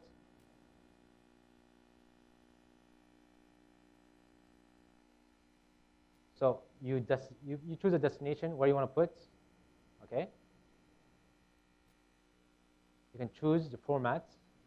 TIFF, compress is none, 16-bit, Adobe RGB. These are the best settings for TIFF. If you want JPEG, you can go to JPEG, you go to 100%. DNG is for, again, for your work as not time lapses, but your commission work or your portfolio work. You did like some nice street photography, and you want this format. You don't want the raw you don't want the raw files. You just want something to have.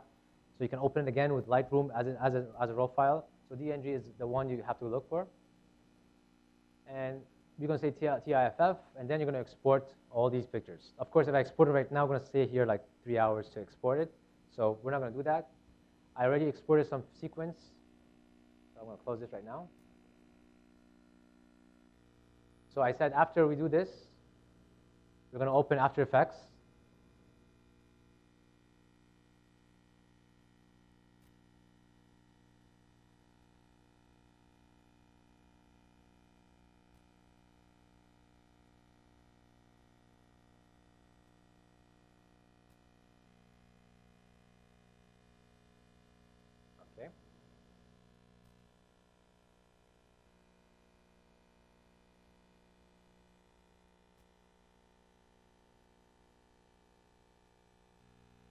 All right, so this is After Effects. It's really shocking when you see it in the first. It's empty, but you just go over here, File, Import, File. Okay, you go to, this is a night shot I've done. Sorry, not this one. Where is it? Night shot over here. You select the first image, okay, and you just say Open. It selected all the series of pictures that you had in that file, in that folder. You take this folder, you open a composition over here. This is composition settings. I want my composition to be HD, so I can go to here, HD, say 180, 25 frames per second. Okay. So this is my frame. Actually, this is not HD, sorry. I want 16 by 9.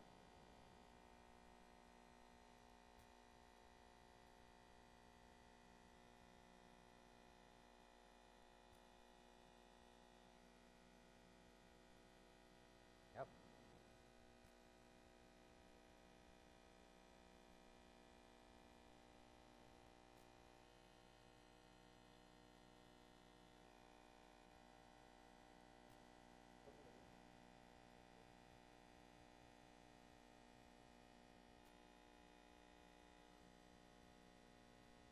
I'm going to change it really fast, 1980. All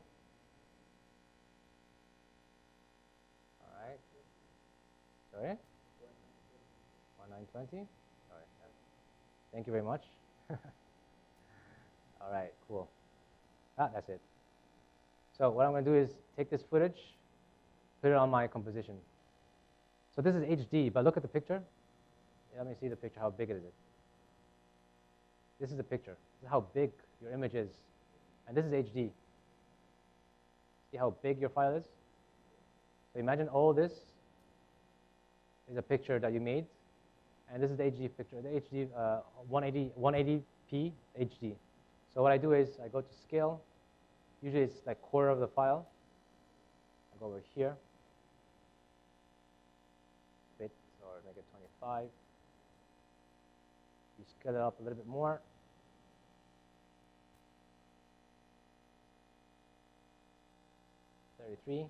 All right, so this is my frame in HD.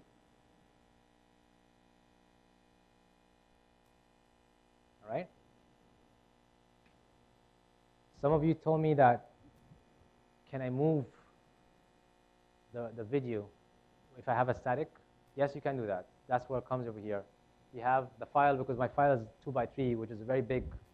I can do like up and down with this photo. How am I going to do that? I'm going to start over here, the keyframe, position.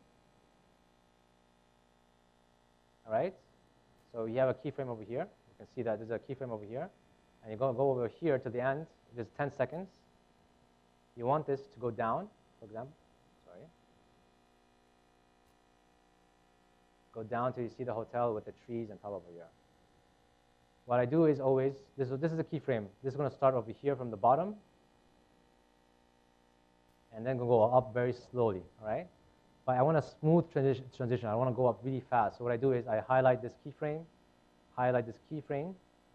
right-click, and go to Keyframe Assistant, Ease and Ease. So it'll be a very, very smooth transition. So when I export this, you're going to find that this is going to go up really slowly, up. Let me export that for you just to see the video. All right, so I'm going to export this. Where I'm going to export. Export over here, add to render queue. So over here again, you have QuickTime, your format options. You have many formats. The codec I use is Apple ProRes. There's many codecs over here you can use. This is H2.64 for the video, for the online platforms. There's many stuff you have here, but the thing I'm going to go for is Apple ProRes 422. You press OK. All right, and I'm going to export this on desktop again. HEPA trial, save, and render. It'll take some time. Till we do that, we're going to open Premiere Pro. If I'm moving too fast, we can go back again. So Lightroom. Are we covered with Lightroom? It's very easy, Lightroom. We take the picture, right? We color correct one picture. We right-click on it. We take the settings, and we synchronize on all of the picture. And then we export it to TIFF. So that was a very easy part. Now we are on Adobe After Effects. What we did here, we took this TIFF, we imported. When we imported, it came to a sequence, a video, right? It came one line. So it's a video, not sequence. It was not one photo. It's a sequence of photos. And when we did that, we did small animation. All right, the small going up. I can color correct it. I can make it more brighter, make it more or less. But for the sake of time right now, we put it in QuickTime. We can animate it. And then I export it to move at .mov, which is Apple QuickTime, and ProRes 422. It has the best information with less size. Did anyone miss something over here? Do you want to ask questions until this renders out?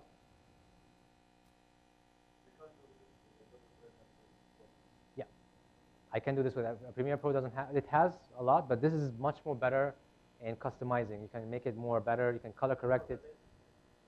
Yeah, you can do it with Premiere Pro, I guess, but I prefer After Effects. I know it's a big another story, but you have a lot of customization in it. It's much more easier. You can color correct it.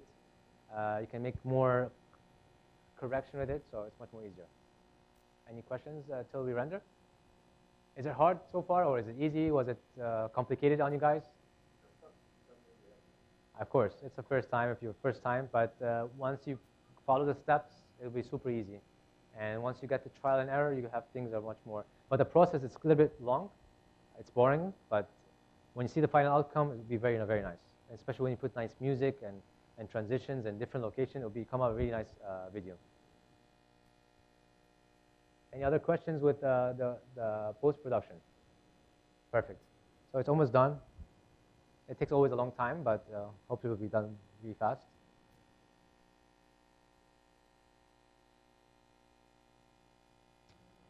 Did anyone do time-lapse before? Except the gentleman that showed me the video. Anyone do time-lapses? You look like a very good in information, so you're answering. Where did you do time-lapse?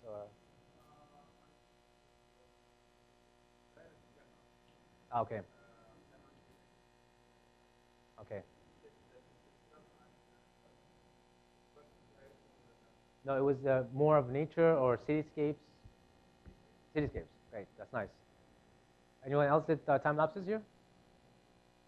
Nope, this first time. Where did you do it? Cityscapes. Gentleman behind. Sorry? I didn't hear that. Sorry. Rooftops. Okay.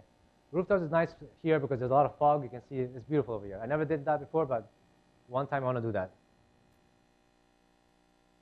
So how the fogs? What's your interval? What's the interval? Sorry? 1 to 2 seconds, right? Because it's moving fast, you need to catch up the frames. And what is your shutter speed?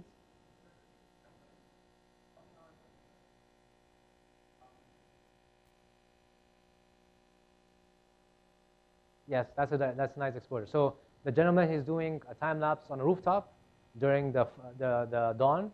There's a lot of fog on the cities, right? And whenever you're in the rooftop, you can see the fog beneath you. So to capture this beautiful flow of fog, like a water, it takes every 1 second or every 2 seconds. That's the best sequence. And using his shutter speed 1/10, so it's smooth. It's not like cutting. It's like very smooth shutter speed. So it's the right settings.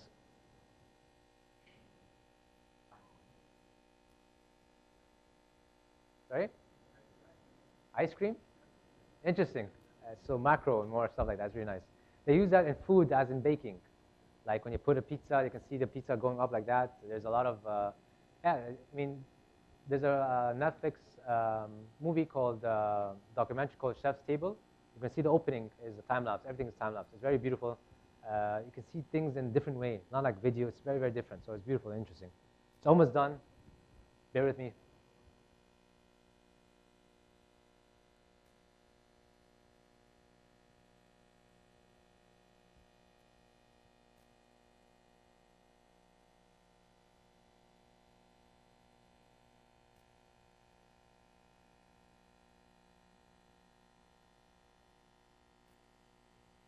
there's any video you want to watch again, the Egypt HG or the Alexandria city, if you want to watch it again just to see what we're talking about, if you want to stop, we can talk about the settings.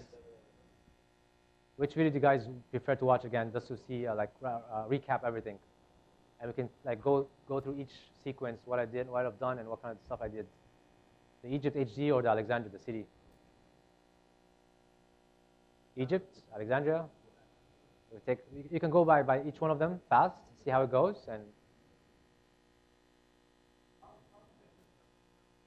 Sorry? Yes, many company asked me about construction. It's very costly. That's why they never give me an okay. Because why it's costly? Because you take a picture every 6 hours or every 3 hours, depending on your location. You have to make a rig. Okay, there's rig. It has like a pelican case because the weather. If it's raining, if there's dust, there's sand, you have to put in a very weather atmosphere seal. Inside of it, you have a battery, just in case. And this battery has to AC, DC connection, okay? And you have pictures every 6 months, every 6 hours. This project can take 2 3 years, but you know that every 6 hours, how long your SD card is going to be filled. For example, I have 64 gigabytes. You calculate 64 gigabytes divided by, for example, one photo is going to take me 40 megabytes. Okay, this is going to take me like several pictures. This picture is going to take within 2 months. So every 2 months, you go back there, you take the card, you put it back in, and you change. And that's how you go there. So you have to calculate exactly. So that's a long construction time because it takes 2 years to build like a stadium or 3 years, and you have to steady the camera. Any movement, you cannot solve it. And the whole 2 years project is done. So, sorry? Usually it's like, for example, there's a you screw it, you put it on. Yeah, I leave the camera. I'm not going to say there's 2 years looking at the camera. I have to leave it. I go check every once a week. Everything is going well, but you have to be sure that the battery never goes away. So what I have is, in every camera, I guess, there's like a battery and there's like a line. There's an electric supply I have in Kessler. It's like it can stay with me like for 3 days, 4 days. But this is connected to an outlet. So this is feeding the battery, and the battery is feeding this. This can takes for a long time. So I'm sure that nothing happens, and I'm sure that this power is cut. I have like an alternative solution on top of that. So it can never be cut. It can never be moved. Your card can never be full. It can never fail because it's a 3 years construction time lapse. Not too much people they do that because it's really strong, very long. Right now they have like but it's not like it's not photography. It's like a JPEG, very low quality. It's like that security exactly. Yeah, kind of. Yeah. That's it. Something like that exactly. It takes pictures and videos, and it's the best thing about this is you can see it live. You can open computer. It has like an antenna. You can see everything is going well. You can take a picture. How many pictures? You can see the preview. So there's a lot of nice stuff, but this is like very specified for this kind of projects. But the quality is not going to be quality of the camera. It will be very less. So it depends on what you want. You want something like okay quality. If you want something like the Mac or MR, they want something high quality to make their real show. You have to go with mirrorless or DSLR cameras. Let me show you right now the sequence. I haven't seen this before. This is my first time, so we're going to see how it goes. Maybe it's good, maybe it's not good. Hopefully it's good. So here you go, keep a trial. So you see it went up. Actually, this is more wider shots, but we can go back again.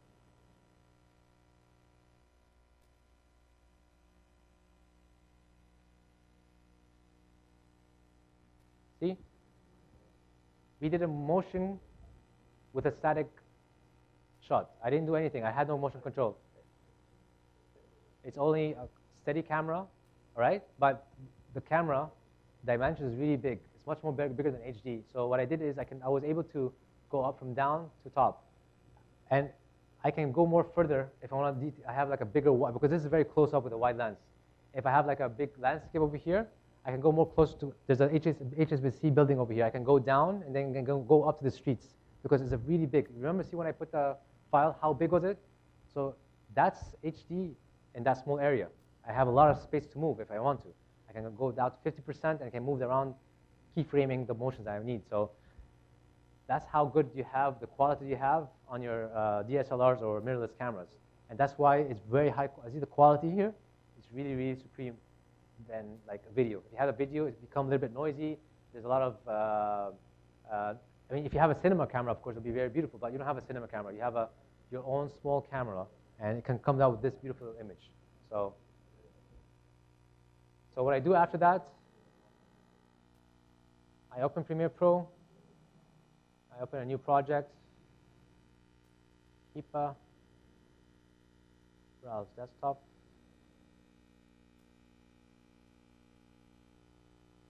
Okay. So this is Premiere Pro. Again, you go File, you import the footage that we had, HEPA.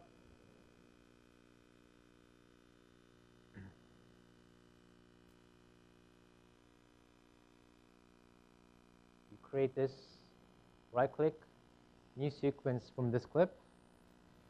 So there we have it over here. You go to editing.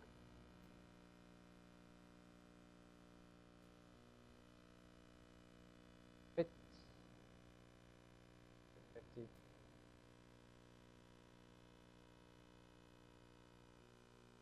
Actually, the aspect here is very wide.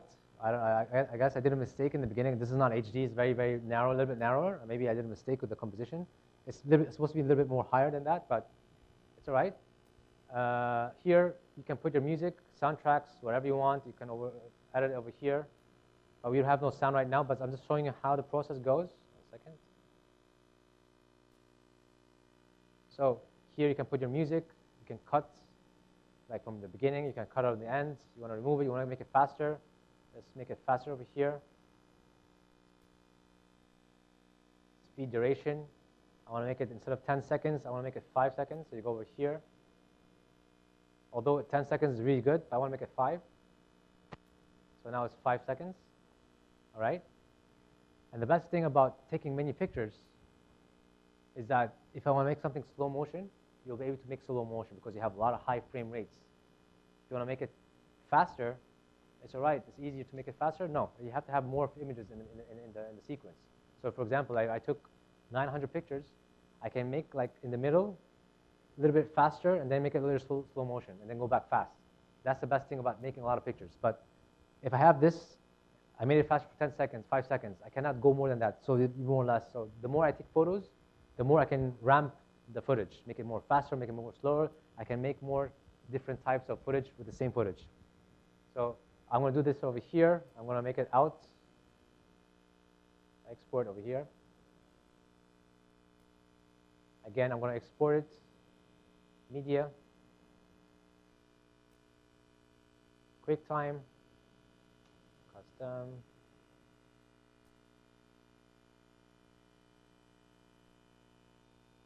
But this time I'm going to make it H.264 because now I'm going to put it online. If I'm not going to put it online, I'm going to show it to my client. I give him an Apple ProRes again. But I'm going to put it for online right now. For example, I'm going to give it to the client. I'll give him the high quality Apple ProRes because he's going to use it in TV. He's going to use it in his editing room. He's going to use it at whatever he's going to use. So I'm going to give him this kind of format. But I'm going to put my stuff on online. I'm going to put it on YouTube. I'm going to put it on Vimeo. So I'm going to put it on H.264. And sometimes QuickTime gives you different options. If I go to automatically to H.264 over here from the format, he will give you options over here. Look, Androids, Apple TV, you have virtual reality as well right now. You got Vimeo, HD, I got YouTube, 4K. So you have settings of any kind of format you use. You can use this or that. It's the same thing. But the thing is, I'm going to export as QuickTime H.264. This is going to be exported as MP4, not MOV. So it's no difference in online, but I always use QuickTime, so much more easier to me on Mac. If you're on PC, you can use this. For example, let's do this for the sake of PC. We're going to use this as HD Vimeo, because I use Vimeo, and I'm going to export it. on desktop. Save, export. Hopefully this is not going to take some time. And done.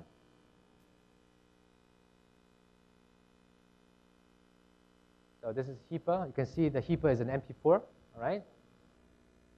And this is 5 seconds. All right?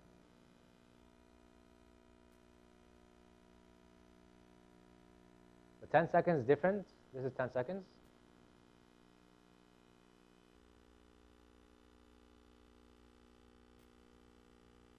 So you can see you can squeeze time, you can stretch time. The more pictures, this is not around 600 pictures. The more you have more pictures, the more you can have more flow. People are going up and down, up and down. A golf cart just passed by. Someone's going up. The more you have information, the more flow you have, the more better.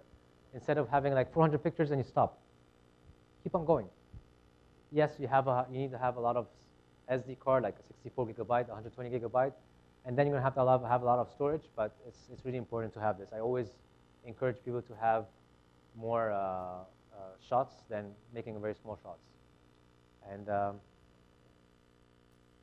any questions?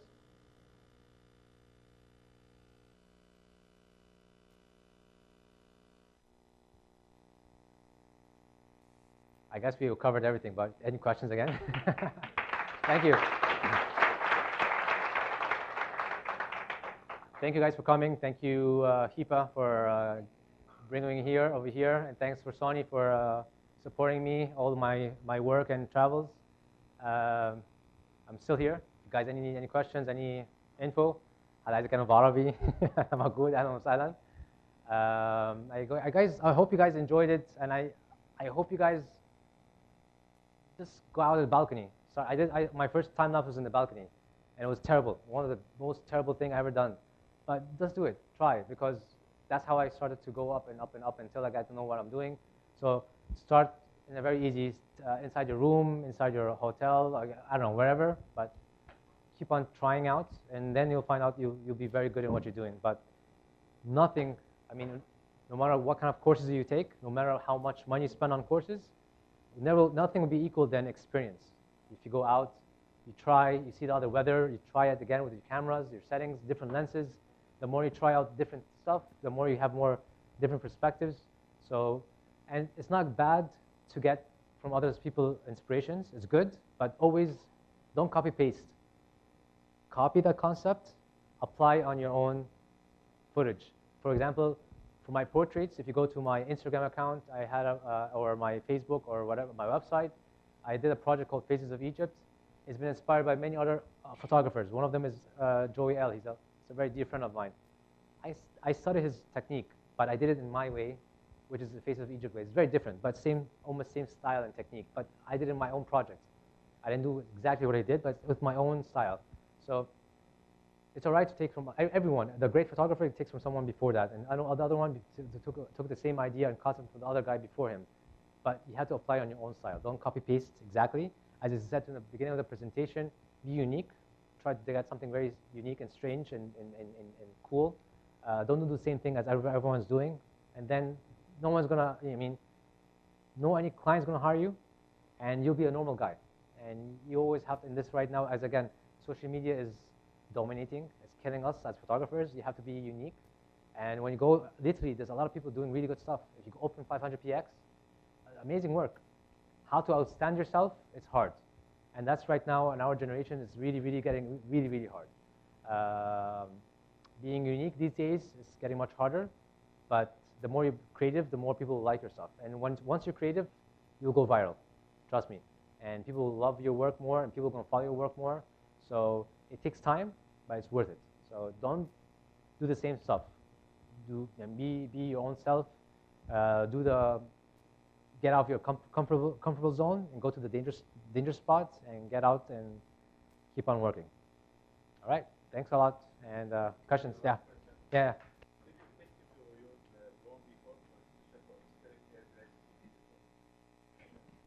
Drones are restricted in many areas. I don't think, but time-lapse and drones, I tried it once. It's a little bit shaky because I can spot in one location. We use it with DJI Inspire. because I was shooting a big compound.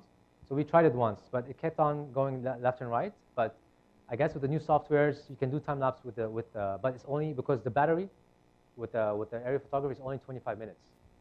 So if I want to do something interesting, I'm going to do something at nighttime. So you require 2 seconds. 2 seconds, you don't have that much time. You need like an hour to get a nice flow.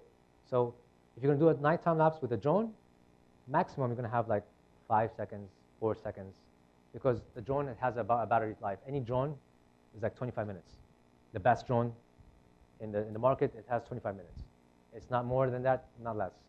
So we did that once. It was not bad, but it was a failure for me because it was not stable.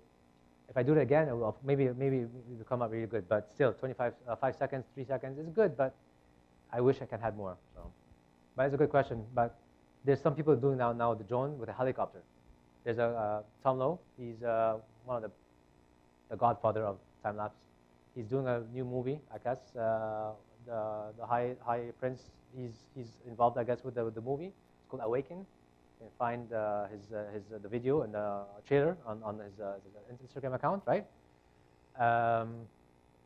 So what he did is he attached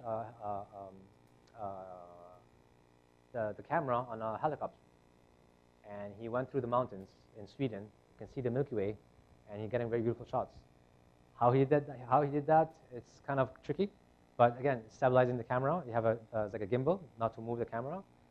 You can do that actually. You can take a camera, put it in your window of your airplane, but you have to have like a hood, like because like if you go like this, you can see better. So there's like a hood around the lens.